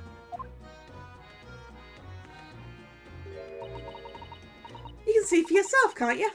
Up there above the scaffold. Oh, where are all the glasses broken, you mean? Yeah, the cage what the victim got in to start with really did get beamed through the air or whatever and landed all the way over there. So you see, it did kind of work, didn't it? What?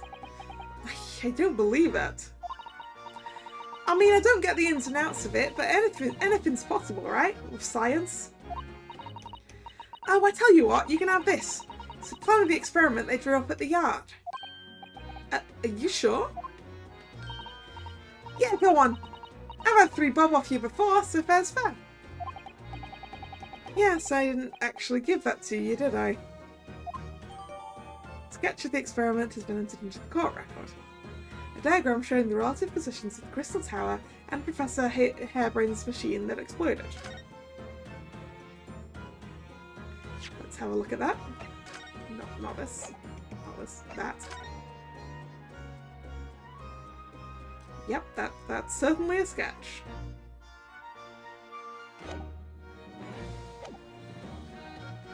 About the investigation. Something Inspector Gregson said before seems a little strange. For what it's worth anyway, investigating's off the cards for all of us. Yes, naughty old Gregsy ran off after that without explaining himself. Oh, right, that. The boss said no one's allowed to investigate that weird machine what blew up yesterday. Well, that's not fair. We're representing the defendant. In that case, could you at least tell us what you've learned from your investigations? Nah, you're not getting it. We ain't allowed to investigate neither. Why? What did the boss call him again? The Forensic Investigation Team, I think. Anyway, apart from them lot, no one's allowed to lay a finger on the scene. Bit funny, innit? So even Scotland Yard's own detectives can't investigate. Yes, I've never heard something like that before. I thought I could have a gander on the quiet though, but the boss caught me at it. You probably heard him giving me an earful about it before from down here, didn't you? It's not bleeding fair! I think you were giving him as much of an earful back as I remember it. Yeah, well, sometimes I think it's all them chips what make him so stubborn. You say something to him, Otto. Go on, see if you can get through to him. He's up on the platform above it, is he? Where the machine that exploded is. We can try, can't we, Bruno? Gregsy will listen to us.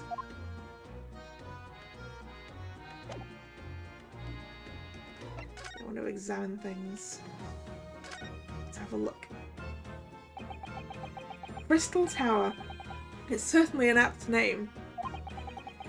It was built to be the focal point of the exhibition, and it definitely is, being so tall and with all that glass. I can't imagine a building like this ever being erected in Japan. Yeah, because it's probably not very earthquake-proof. There are lots of exhibits inside the tower as well, apparently. Of course there's an observation deck, but there's also an art gallery, a zoo, and a museum. There's a zoo in there?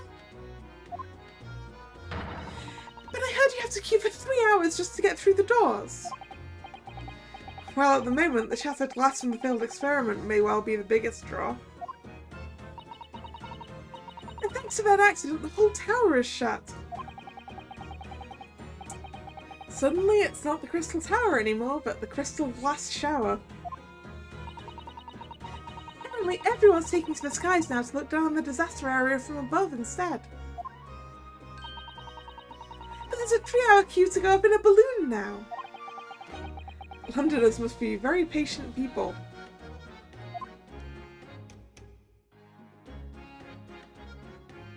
What's down here? For some reason, the ground is damaged in this spot. Look. Almost as if there were a fire here or something. Yes, if you look closely, there's some scattered ash and burnt embers too. Well, I suppose there was a big explosion just above here. People probably wouldn't bat an eyelid if a small fire like this would have been. I'm not sure we English are quite that laid back, Bruno. What's this suspicious item? Oh, look, what's this? A ripped piece of cloth? It's not like any fabric I've ever seen before. It's very thick and stiff. It looks extremely durable. Some sort of canvas, then? Yes, I was right. It's canvas, I think, with some sort of rubber backing. Oh, is it from a balloon? And the edges appear to be a bit charred as well. Maybe that means it had something to do with the explosion. Let's make a note of it while Ginny's mid-yawn. A piece of green cloth has been entered into the court record. torn piece of canvas-like material backed with rubber that was found under the experimentation stage at the exhibition grounds. There are scorch marks at the edges. Let's take a look at that in here. It looks like layers of thick canvas with a thick rubber lining of sorts. I've never seen anything like it before. When applying Mr. Sholmes' methods, you might deduce it was part of a raincoat worn by someone who really didn't want to get wet. And the charring must have occurred when the person was struck by lightning. Or maybe not.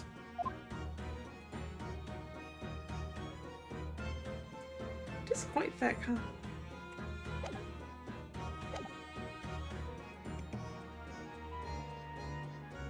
What's that? Ah! It looks as though someone dropped something just behind the tree. No, it looks like someone dropped something behind the tree just here. Dropped. Or hid.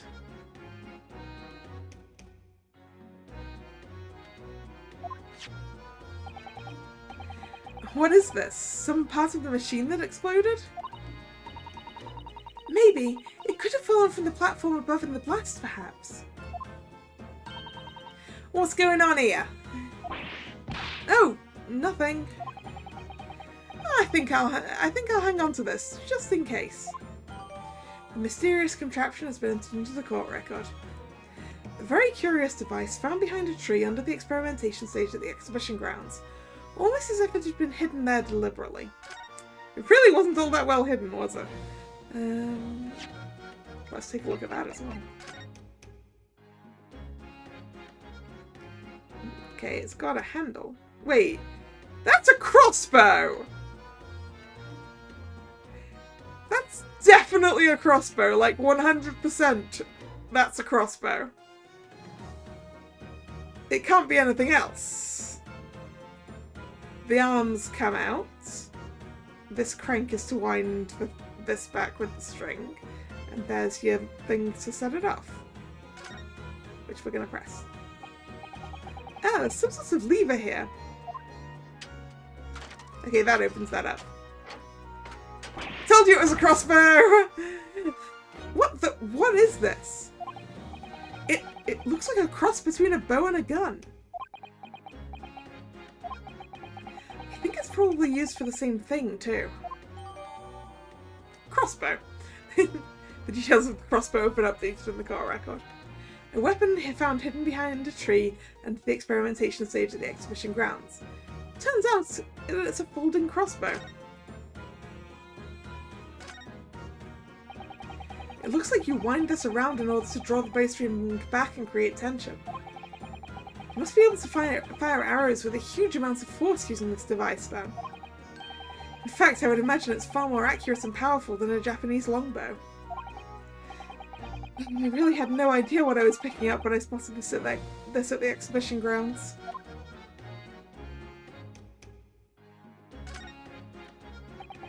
This groove here must be where the arrows are loaded, I suppose. So I was right, it's a sort of bow with an automatic firing mechanism. This would be perfect for someone like me who catches his ear with the bowstring 2 times out of 3. Yeah, you need to be careful about that.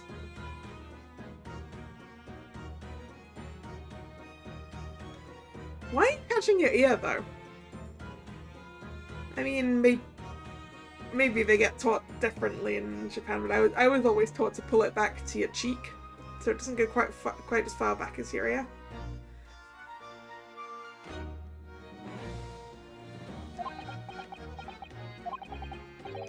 In fact, if I had one of these, maybe I could have beaten Kazuma in Kyudo archery training.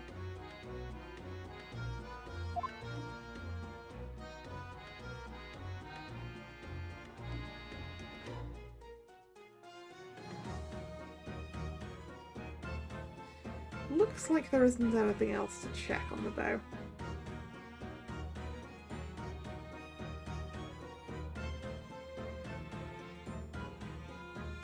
No.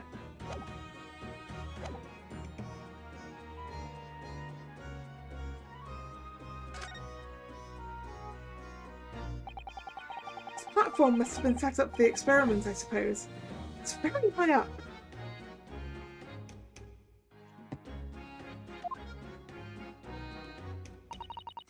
About 30 feet above the ground, apparently. That's what a policeman I just spoke to said. I don't really understand feet very well. We don't use them in Japan. Oh, yes, sorry. It's about 9 meters. But soon you'll have been in London a year, Bruno. It's time you got used to our measurements. And no, that's stupid.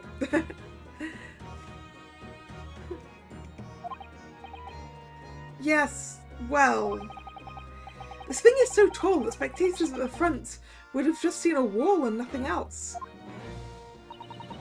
They probably thought they'd secured the best spot to watch from, only to be disappointed. There's a saying in Japan, the darkest spot is right under the lighthouse. I feel like it probably applies here.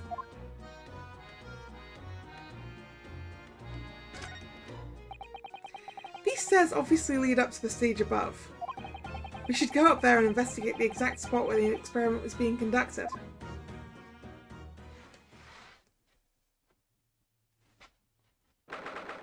22nd of October. The Great Exhibition Grounds Experimentation Stage.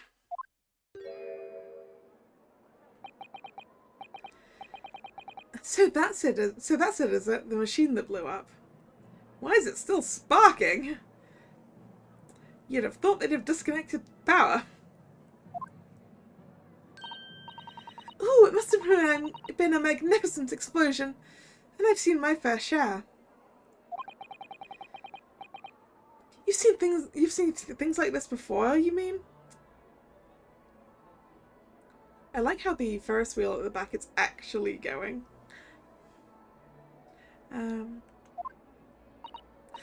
Of course! Hurley's always doing experiments that end in a bang.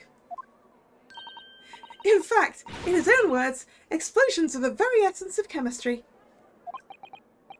That might explain the smell of burning that frequently comes wafting up the stairs. One time he made something that exploded with such force it took the roof off the building. Wish you'd been there to see it, Bruno. It's hard to get too excited about that, given that I now live in the roof. Well, anyway, that's enough about that. It's time to investigate. Ah, Gregson. Ah, look, Inspector Gregson is over there. He seems to be deep in thought about something, whilst eyeing up the machine carefully. Really, he just looks confused to me.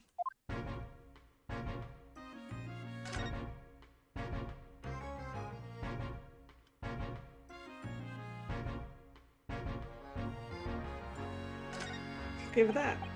There are all sorts of strange buildings here at the Great Exhibition Grounds, aren't there? I seem to remember something similar being exhibited in Japan one time. Oh, in your country, Bruno? I too wish I could go and see it. I'd present a particularly steely samurai with the present of one of Hurley's stories I'd written especially. And see if I couldn't get Hurley into a jam against some Bartitsu master ninjas. You might not find as many of those sorts of people around as you think. Oh, well, that's dull. Ooh, but I do know a prosecutor with a Chonmage top knot I could introduce you to. A Chonmage, really? Do you think I could have my picture taken with him? Do you? Assuming he's recovered from the trim Kazuma gave him a year ago, yes.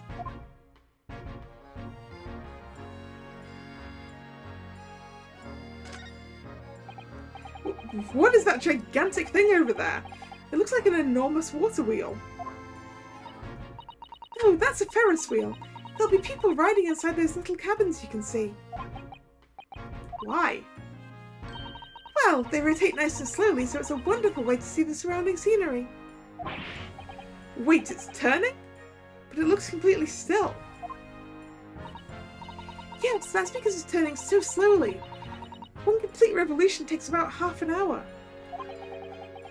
If you were mad enough to go in one, it would be more fun to whiz around fast, don't you think? I mean, whizzing fast is also nice. I feel as though you may have just invented a new sort of ride there, Reno. Yeah, there's a bit of difference between a Ferris wheel and a Huss Enterprise.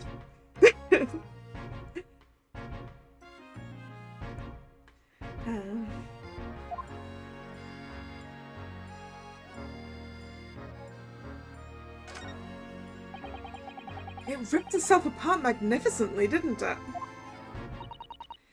Magnificently and mercilessly. So someone stands in the middle of the machine to be disassembled and then beamed through the air. Yes, beamed. Not blasted. That's the point. Yes, that part's crucial, really. Is something like that even possible, though, Iris? Oh, Bruno, I'm just a child. How should I know? Because you're a genius inventor. A child when it suits you mean? From what I can tell, I think if you were to pull this lever here. Oh, don't touch that! That was practically instantaneous kill assist the way you flew over just now, Gregsy. Please, your ladyship, I didn't mean to startle you, but I can't let you touch anything up here. So sorry, you can have some of my latest special blend to make up for it.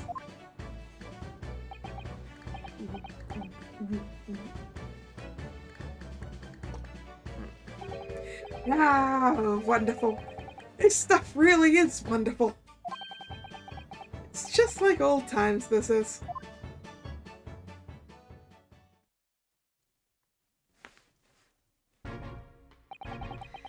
We're representing Professor Harebrain in court tomorrow, Inspector.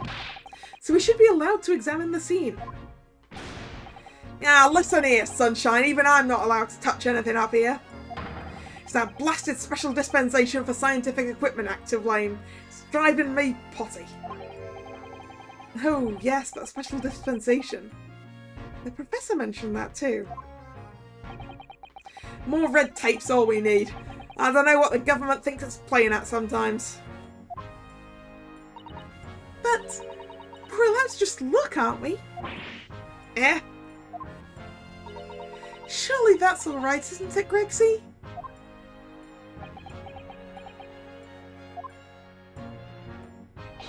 Course, your ladyship. Anything you say, your ladyship. But please don't get your dainty hands dirty, will you? Don't worry. We wouldn't dream of touching anything, would we, Bruno? She really knows how to get what she wants.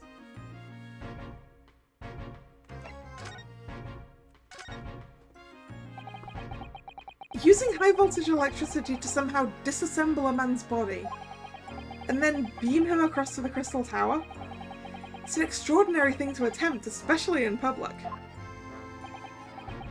True, it was the most unusual of the experiments planned for the exhibition. It was by far the most unusual of the experiments planned for the exhibition, mind. To be honest, I'm a bit surprised it was allowed. Carrying out something so dangerous with so many spectators present, I mean. The government's doing everything it can to promote new science and technology at the moment. They're more worried about being out of the game than the odd spot of They're more worried about being out of the game than the odd spot of public safety infringements. If they can be the first to develop some new technology, it makes Britain more powerful in the future, you see. Yes, I suppose that's true in a way. So the powers that be are placing heavy emphasis on scientists' rights at the moment. What sort of rights? They're making it so any theories that the brains have remain their legal property, as it were. Right through developing it into a practical idea and even going into production. Which is the infuriating reason us coppers aren't allowed to touch this crime scene. Because the new highfalutin Special Dispensation for Scientific Equipment Act forbids it. Ah, I see now. The only people with permission to investigate here are some brand new department at the Yard. The Forensic Investigation Team, it's called. We've been relegated to keeping guard. The Forensic Investigation Team. Any old fool can see that this heap of scrap metal was a sham to begin with. But just because it says scientific equipment on the paperwork, we can't do a flaming thing with it. Poor Gregsy, he's very het up, isn't he?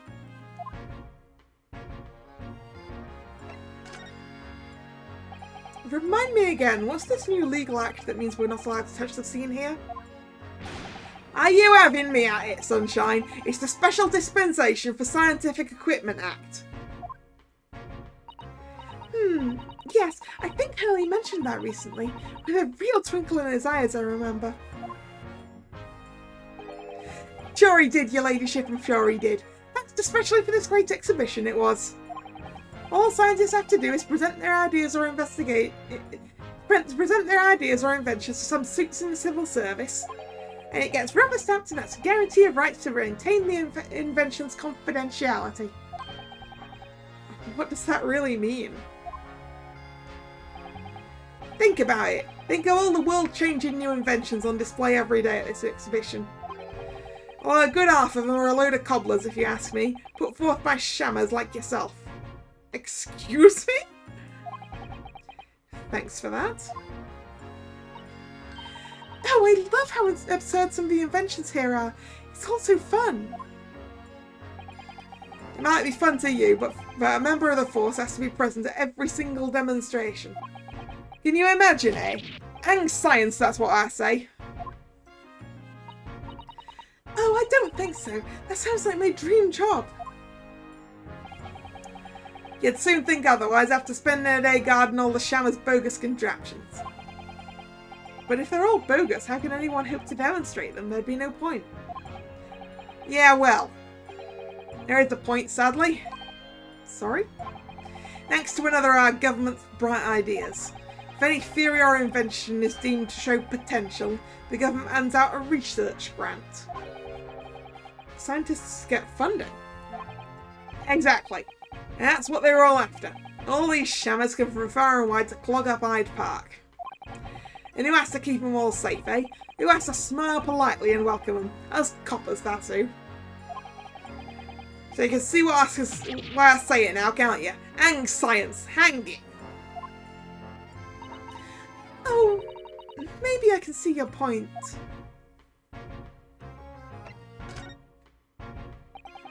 Apparently Professor Harebrain lives and works in Germany now conducting his research. That's right, came back to Britain especially for the Great Exhibition as I understand it. Probably after one of the government's research grants. Actually, we learned something else about the professor earlier today. About his time in further education. It turns out he was at university with someone we both know. Lord Van Zeeks. Eh? What's that? That's news to me. But if Van Zeeks mans the prosecution, then as the accused, the professor's fate is sealed, because the Reaper will get him one way or another.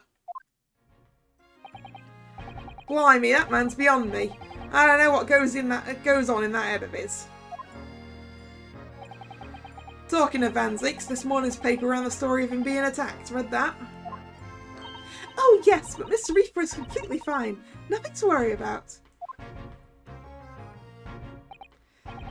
Yes, right. Glad to hear it. Still, the Reaper, huh? How long's that business gonna keep up, I wonder?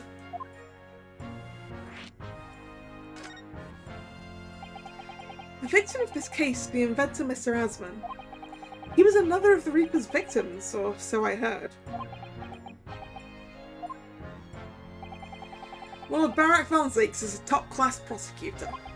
But even he can't always push the right verdict through. Sometimes justice can't win. Yes, I've heard about the jurors being bribed and evidence being falsified. And that's how the notion of the Reaper of the Bailey came about, isn't it?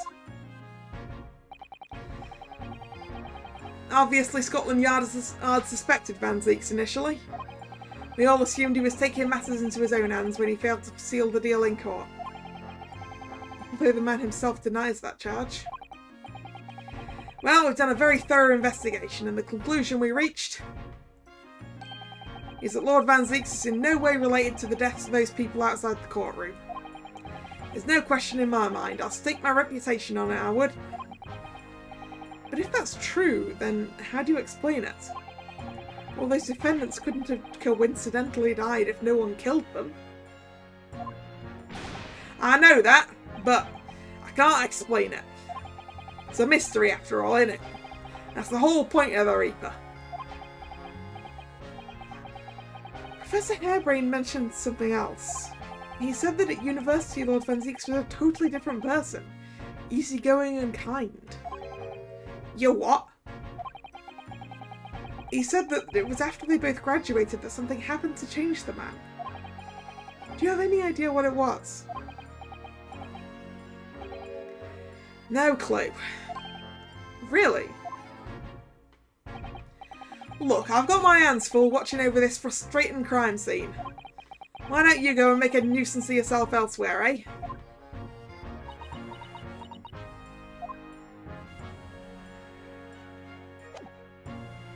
I guess I will. Go back to the prison, maybe? Nope.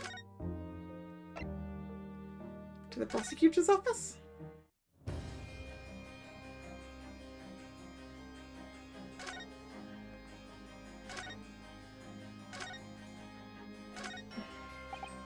Lord Van Zieks.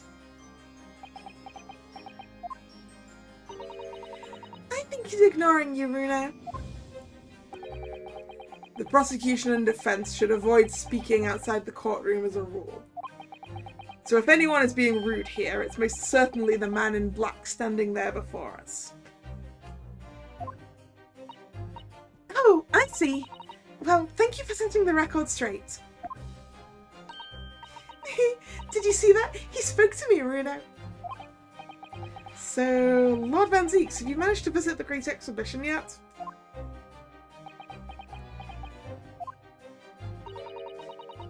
Definitely ignoring you. Right, no niceties either then.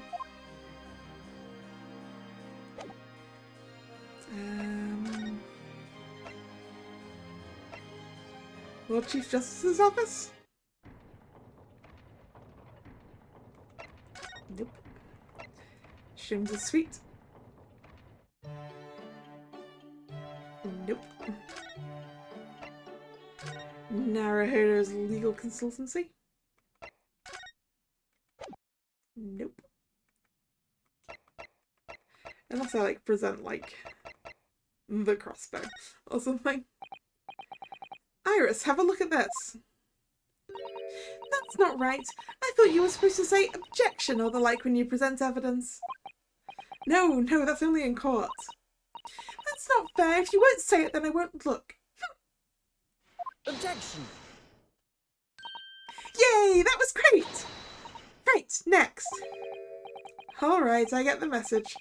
Someone's not in the mood for looking at things. Okay, Iris isn't in the mood for looking at things. Fine. Okay, so if we... something to do with that. Should we go back to the experimentation stage? There must be something we've missed. Gina? No. Examining?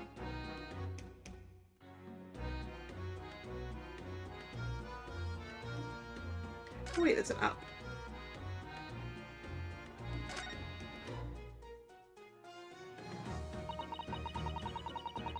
That's where the cove ended up after his instant kinesis, or whatever they call it. Dead, of course. And yet they're calling the experiments a success? What's the wooden scaffold there for? The coppers, our lads, set that up after the incident happened. To get the body down, I think. Dunno, really. Didn't you help to erect the scaffold, then? Nah, lookout duty's more my thing. Wandering around the exhibition and keeping a lookout for the fun stuff. Mind Gregson doesn't hear you saying that, or he'll give you the boot. It's incredible, though, isn't it? I mean, Could the victim really have bridged that gap by some kind of invisible kinesis? Are we sure the explosion just didn't throw him over there?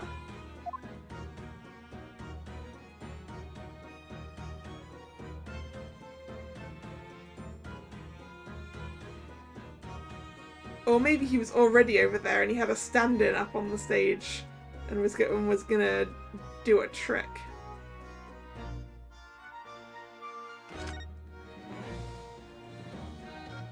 Should we go back up the top?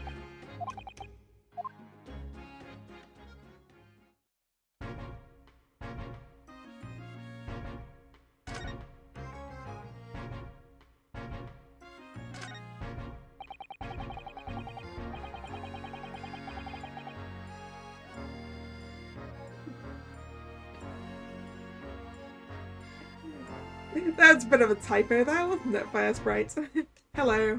It's going fine. Considering how badly damaged everything is, Professor Hairbrain was lucky to escape unscathed, I'd say. Oh, phone autocorrect, I see. I see the problem. We should have a good look around the machine while we can, I think. Touch anything and I'll make sure to kill you before I get strung up myself, yeah. I won't touch a thing, I promise. So please, spare a thought for your digestion. Anyway, do you really think this machine could actually disassemble people like the professor claims? He asks, looking completely incredulous. Give it a rest, sunshine. If we were allowed to examine all this bleeding scrap metal, we could answer that question. But we can't, can we? Because of the annoying rules, you mean? Exactly! The annoying, obstructive, flaming rules! Oh, look at the base of the machine there. Oh, yes, there's a tool of some kind poking through the wire mesh. It's a screwdriver, I think. Oh, isn't this a lovely one? The handle is in the shape of a capital letter A. A for Albert, I guess. It is? Oh, yes, you're right. What's the matter with you? Don't touch anything, I said. Touch anything and I'll make sure to kill you before I get strung up myself, I said. Yes, I understand, sorry. I only touched it a teeny weeny bit. But Gregsy, I'm very curious about this screwdriver. Really very, very curious. Of course, your ladyship, you're so clever, your ladyship, fancy spotting something like this. But I'm afraid I can't let you have it. But Ruth found it first. I assure you I'll investigate it thoroughly.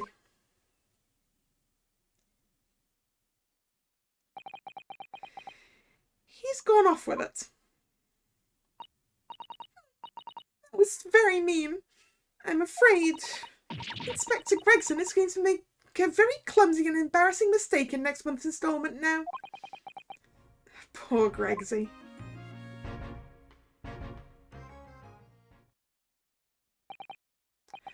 Right, are you done here, Mr. Naruto? Sorry? Isn't it about time you were leaving?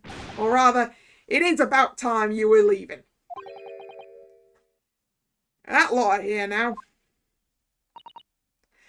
That lot? The forensic investigation team. They'll be giving me the Evo in a minute too. Oh dear, poor Gregsy. Here, have another cup of my special blend to cheer you up.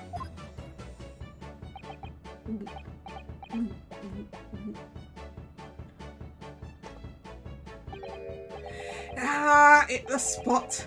Yep, hits it every time. Well, at least I've seen the scene with my own eyes. It looks like this is as far as we're going to get with our investigations here, at least. I've been thinking... I might know something, mightn't he? About what? About Mr. Reaper. About what happened to Lord Van Zeeks, you mean? Because it sounds like something very significant occurred after he graduated from university. Something that completely changed his life. Maybe, but I have no idea where to find Mr. Sholmes at the moment. I mean, I suspect Mr. Sholmes will be coming up here in a moment, because I suspect he's part of the forensic investigation team, but he's in the middle of some big case, isn't he? Here, this is what you need. Madame Two Spells? What's this? Some kind of entrance ticket? Madame Two Spells. I assume that's Madame Tussauds, right? Tussauds? I don't know how to actually say that. But the waxworks place, right? Is this supposed to mean something to me? You don't know it? It's the most popular attraction in London at the moment. It's very close to Baker Street, actually. We could go now if you like. No, we don't have the time for visiting attractions today, Iris. We have a big trial tomorrow. But that's where Hurley is. What? At this popular London attraction? Yes.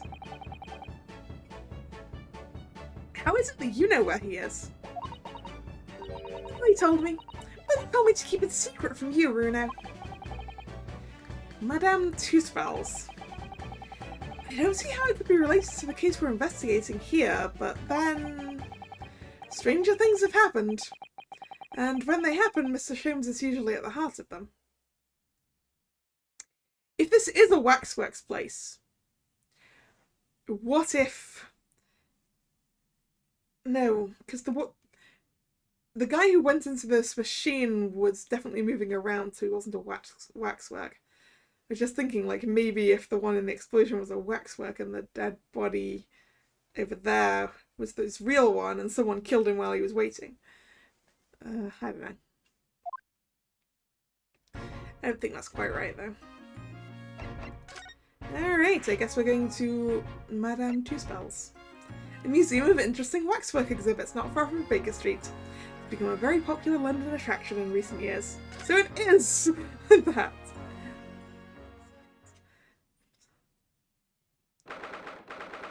22nd of October, Madame Two Spells Museum of Waxworks.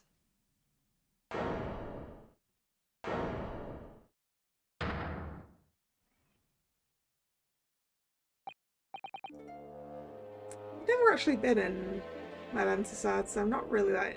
I don't really think I'm that interested in it. But, like, part of me wants to know if it does look like this.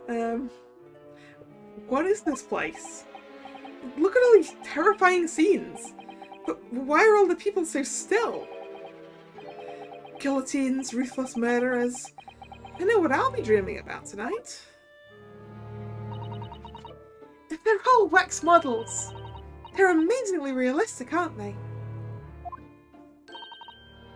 What do you think, Bruno? Shocked?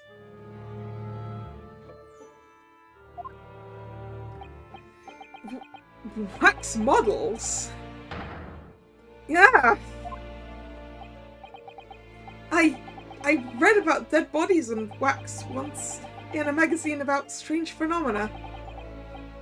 Depending on how corpses are kept after death, parts of them can turn to wax, apparently. It's called a adipocere. Yeah, adipose is the fat and stuff, right? So yeah, I guess that works. Stop talking about creepy things like that, Runa. You're scaring me. Anyway, adipocere doesn't form readily, you know. It's only in very specific... Ah! What now? I've just remembered something else I read in another magazine about strange phenomena. If there was an old lady, maybe a witch, who used to pour molten wax over corpses and put them on display. None of these exhibits here are real. They're all entirely man-made replicas. They can't be. Do you really expect me to believe that? Just look at them. Oh! There's no way anyone could make models of people that are this realistic. Oh, hey Sholmes. And they're all such gruesome scenes. Wait.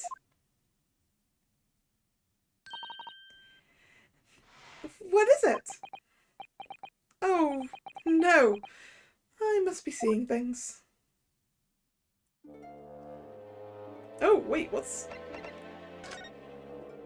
Is that a foot? Let's start from the left. Is this some infamous murderer? Yes, called Jane the Ripper. All her victims were young women. I knew it. You can tell by the way she's holding the knife. Sure sign of a murderer. Well, yes. What's the matter, Bruno? I've worked it out. I know what she's doing. She's trying to fill that bathtub with blood so she can have a soak in her victim's gore. Yes, so that she can remain eternally youthful, right? Not according to the information about the exhibits on the little board here. It doesn't mention anything about the bathtub. Really? Then why is the bathtub there? Sorry, I don't think it's significant. I still think it has to be there for a reason. Yeah, they wouldn't have just put a bathtub there for no reason.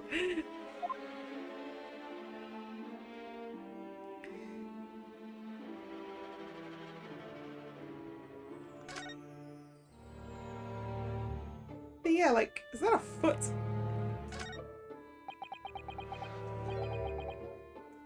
Is this an arm? Okay, I was going to move foot and he's doing an arm. It looks like an arm, doesn't it? Maybe one of the waxwork models has fallen over. You don't think it could be the work of one of the mass murderers in here, do you? No, stop scaring me! Is it a wax arm or a real one? Come on, you're always pointing that finger of yours in court. Poke that arm now and see how it feels. Yeah, but there's a sign over there that says, please do not touch the statues. Objection!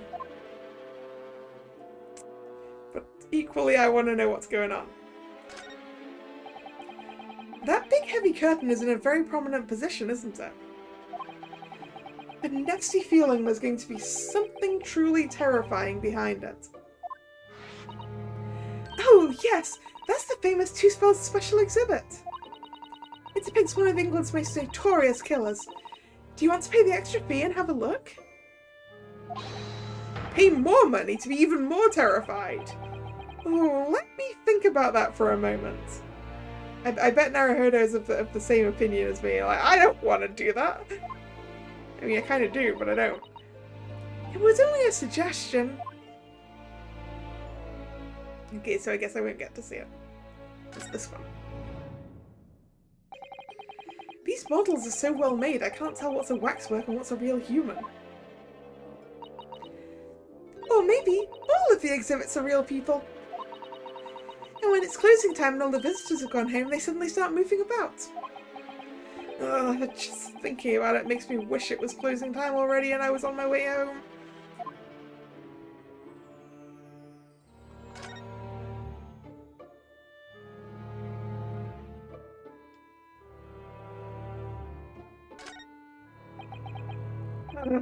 Is this an example of Western Sujigiri?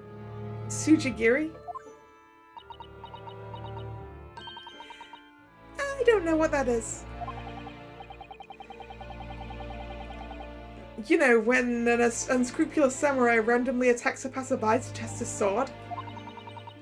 I still don't know, no. But actually, a waxwork samurai would probably be hugely popular.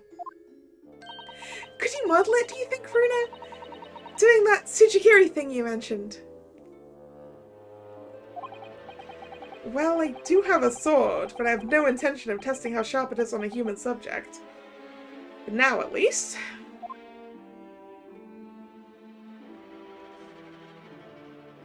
I guess it's probably time to say, what are you doing there, Sholmes? It's the great detective, Mr. Herlock Sholmes. Mr. Sholmes has his own wax statue in here? Really? No, I think that's the real one. The shading's all off. Well, he is world famous after all. It's an uncanny resemblance, isn't it? It makes my skin crawl to look at it. I know.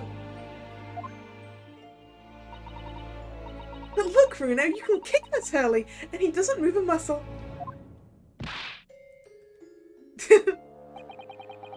You can't go around kicking the exhibits, Iris. Wait. It just moved, I'm sure, and not just a little bit either.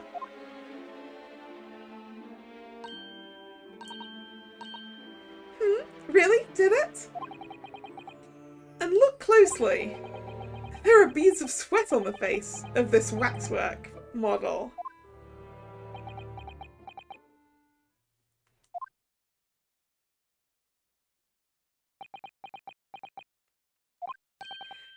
Shall we move on, Iris?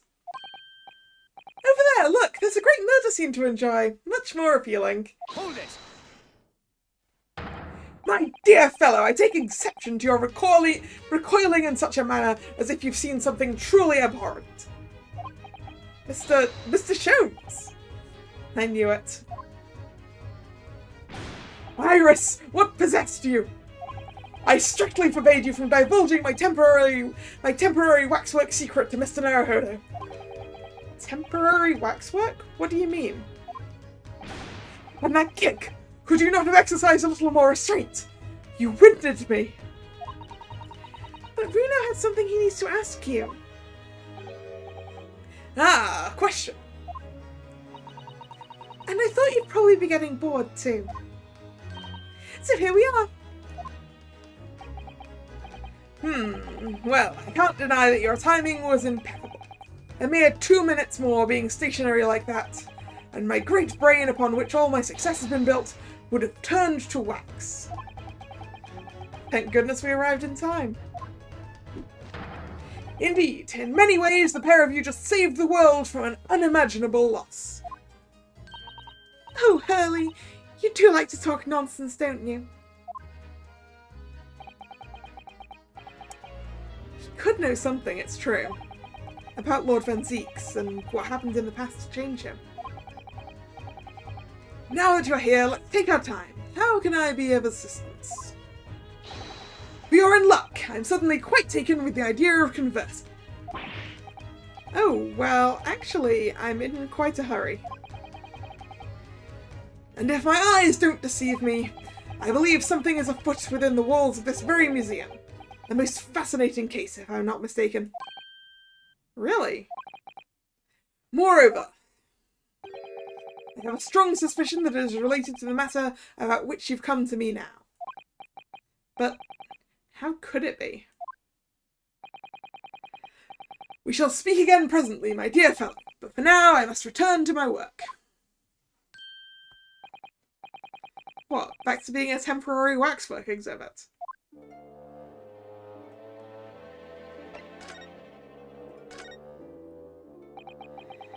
What is this place?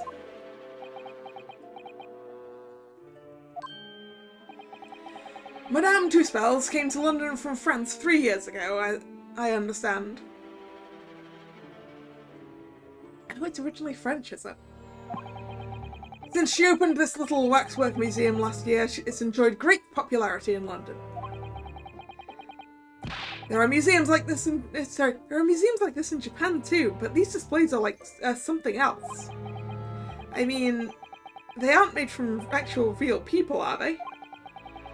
The extreme realism of these waxwork models is a particular secret of the Two-Spells family, they say.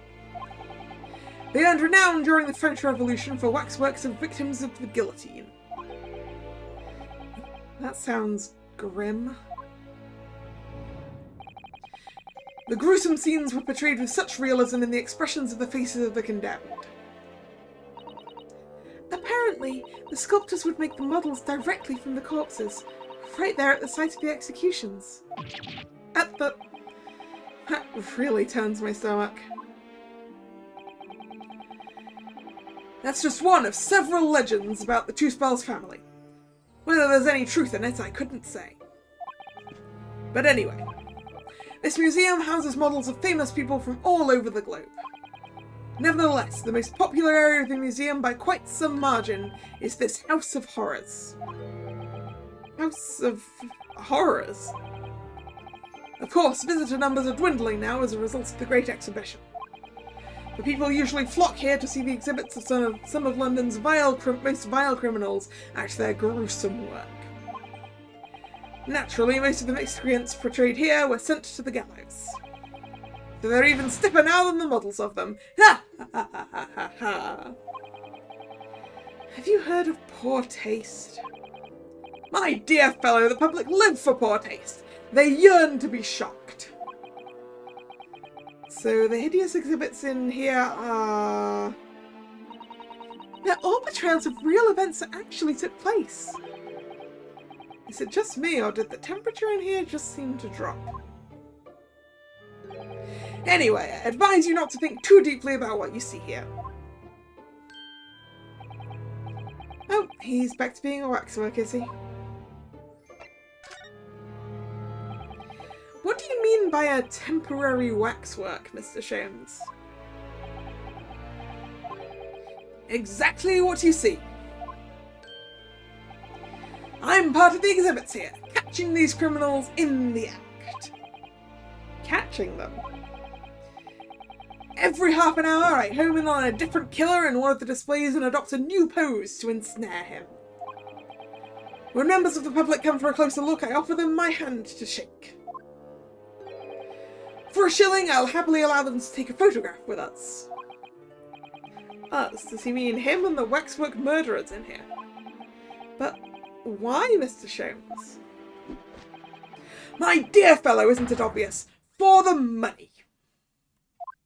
Yeah, that's pretty obvious. He really roared at me there. Very fitting for the House of Horrors. As it stands, I may struggle to pay this month's rent. And I have the ravenous iris to consider. Oh, Hurley, I'm so hungry. If push comes to shove, I shall have to ask you to do your bit, Mr. Naruhodo. What's he threatening to rope me into now? So, with that in mind, how about a photograph? As a special treat, you may have your pick of the murderers and scoundrels in here. The choice is yours. Maybe some other time. Remember, Mr. Naruhodo, ignore me at your peril. Back to being a waxwork again. Is it just me, or did his final remark there sound a lot like a curse?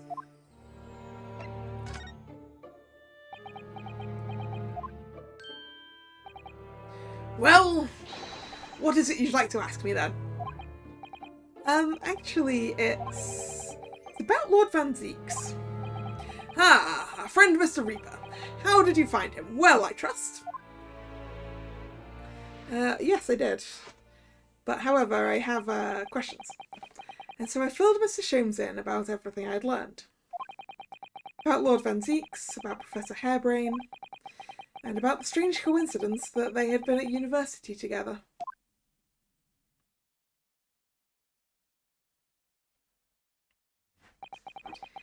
So I'm wondering what it was that happened to make Lord Van Zeeks such a different person.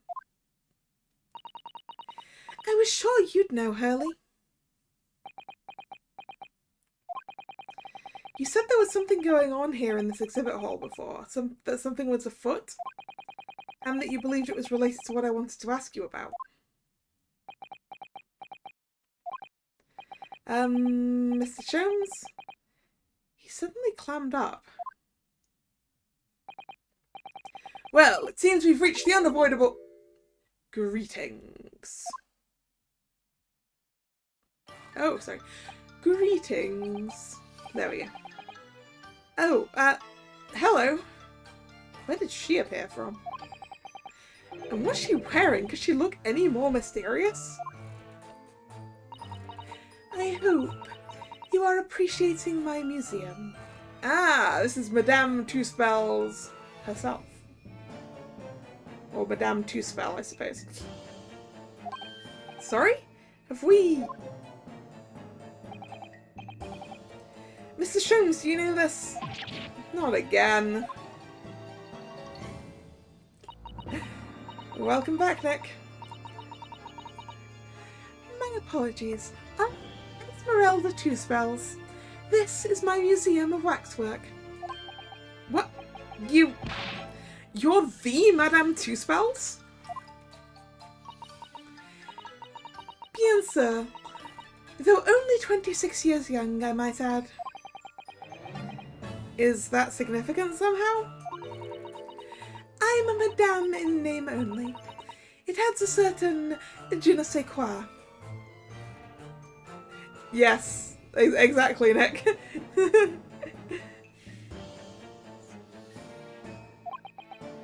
Right. Firstly, I must apologise for my waxworks, or rather one waxwork in particular. That'll be Mr. Sholmes then. I was led to believe he was a great detective, but he seems unable to settle. Next time you move from your designated exhibit, there will be toil and trouble.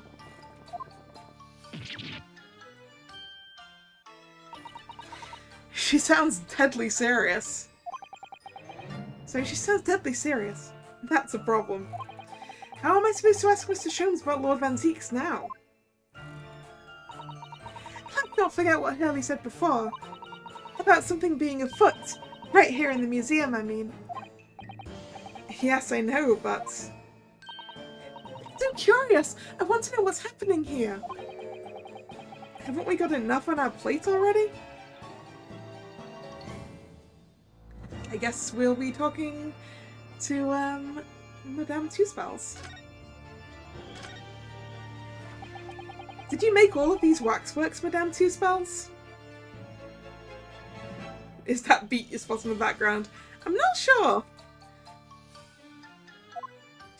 He's got the scarf, but I did. I'm the third generation of waxwork artisans, you know.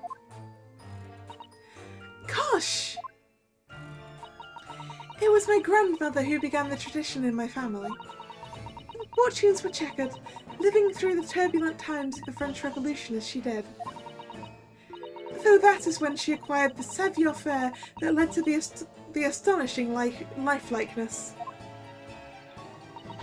All these waxworks really do look as though they're alive. In fact, they look more alive than Hurley.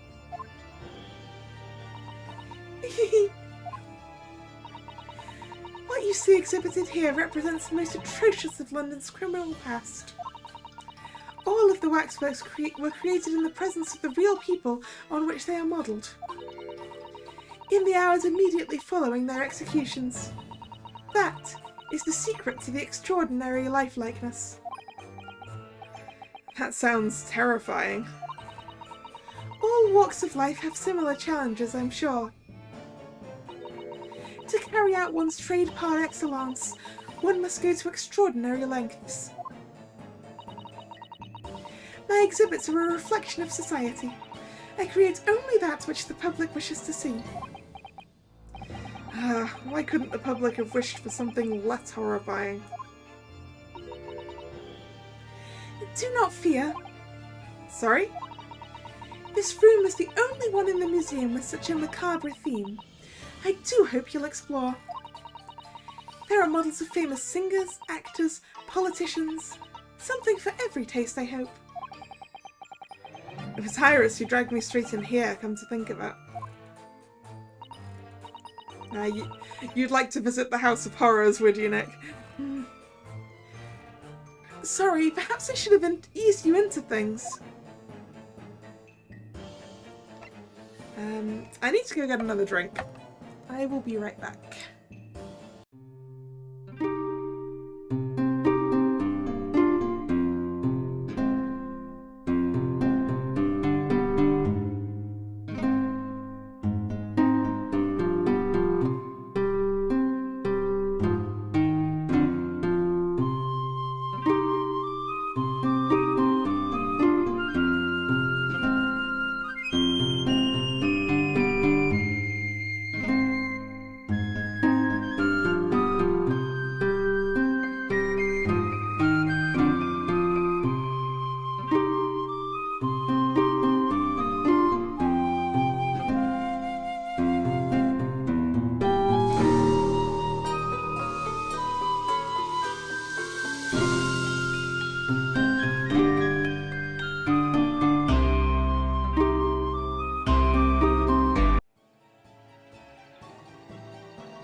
returned.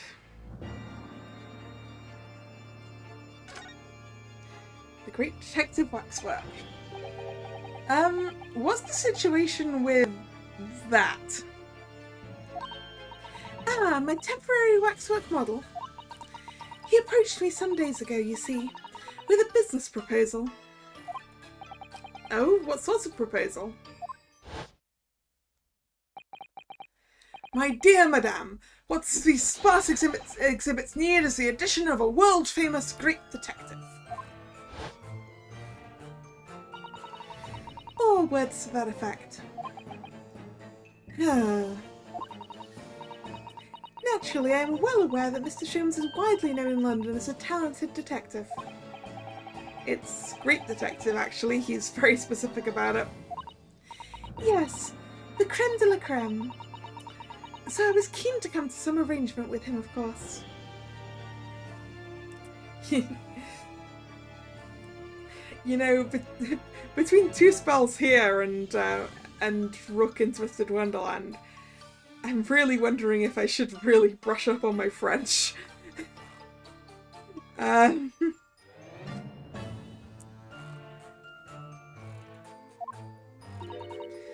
sadly, we were unable to agree terms. Let me guess. Someone wants us to charge an exorbitant price for his services? For a mere £500, I will dive into your cauldron of wax this very moment.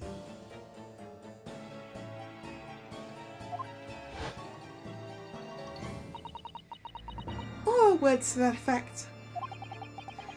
Mr. Sholmes might have overdone it slightly with the sales pitch. Regrettably, the museum has a shortage of funds at the moment due to unforeseen circumstances. So we came to the current arrangements instead. Surely he doesn't really need to do what he's doing though, does he? I would think not, but he was very insistent. I have a 50-shilling problem that must be resolved by the morning. Or words to that effect. It's the pawnbroker, that's what it is. He must have something to redeem. Is the consulting detective work not going so well?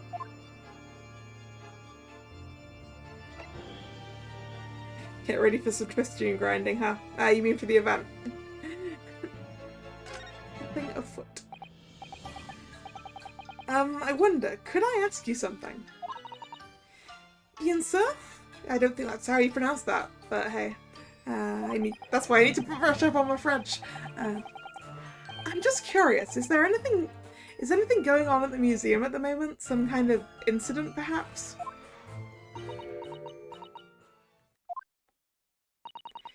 Whoever suggested such a thing to you?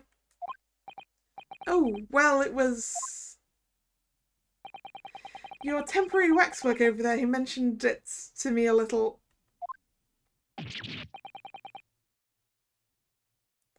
Oh, he's disappeared.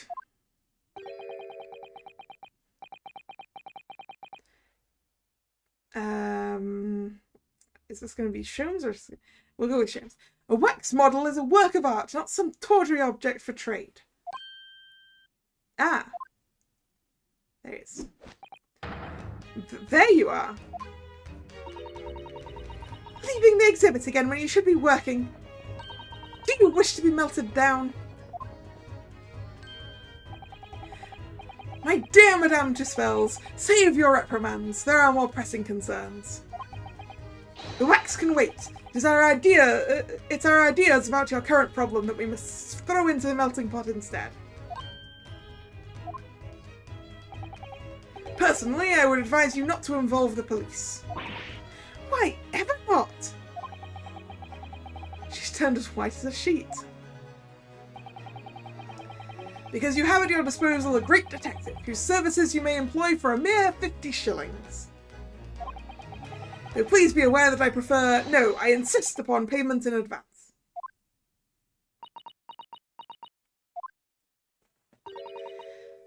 Very well. us see if the great detective is able to live up to his name, shall we? Before I engage my analytical processes, I must ask you to clarify something. What, pray, is behind the curtain? That is the Two Spells secret special exhibit. There is an extra charge to see it. Ah, the special exhibit in the House of Horrors. It must depict a special killer then, I presume. Would you be so kind as to draw back the curtain, I wonder? If you pay for it, I'm sure she will. Ah, absolument non. There is nothing amiss behind there. Nothing amiss, madame. What about the arm protruding ominously from under the curtain? That's to make you intrigued enough to pay the extra entrance fee, clearly. Yeah. I strongly encourage you to allow me to see what lies beyond, before the situation worsens. Yes, very well. I will draw back the curtains, but only I don't know how to pronounce that. Soupçon? Soupçon? Maybe? This is why I need to brush up on my French.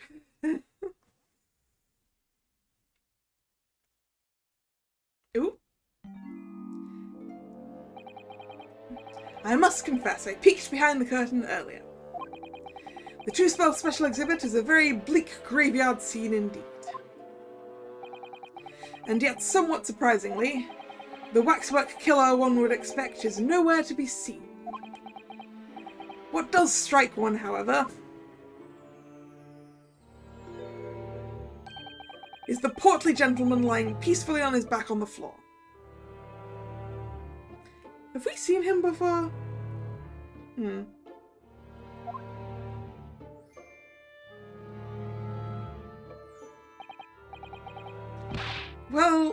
Well then perhaps Mr. Sholmes, that man on the floor, is the ruthless killer himself. I'm afraid not, my dear fellow. He's a perfectly ordinary young London gentleman. Not even a waxwork, in fact. What? As skillfully made as these waxworks are, they are always distinguishable from real humans. Because real humans breathe, I assume. So, allow me to present my two conclusions. The first is that a sizable business transaction has been taking place in this special exhibit. Why? Why would you say that? And the second is that the aforementioned transaction is linked to a serious crime. Yeah. She looks as pale as candle wax. I don't understand.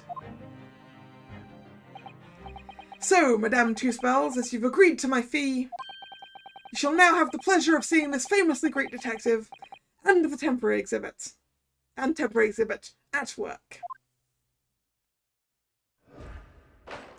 The Great Deduction. You're right, Nick, it is apparently time to do that.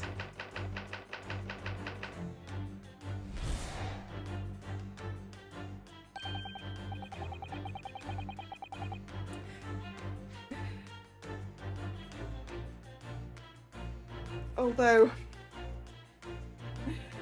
looking at the time, I think I want to end the stream. I was trying to get to the end of the investigation day, but it's taking longer than I thought it might. So I'm gonna have to leave us at the beginning of the Great Deduction, I suppose. So, thank you very much for coming. It's been fun. If you're new here and you've enjoyed your time, please consider subscribing to the channel. You can also follow me on Twitter, which is where the stream schedule for the week gets posted, although this is the last scheduled stream of the week, so there will be a new one either later today or tomorrow. The next stream should be tomorrow at 7 PM BST, and that will be probably Cupid Parasite. Although at some point I need to find some time to do the rest of the Twisted Wonderland event.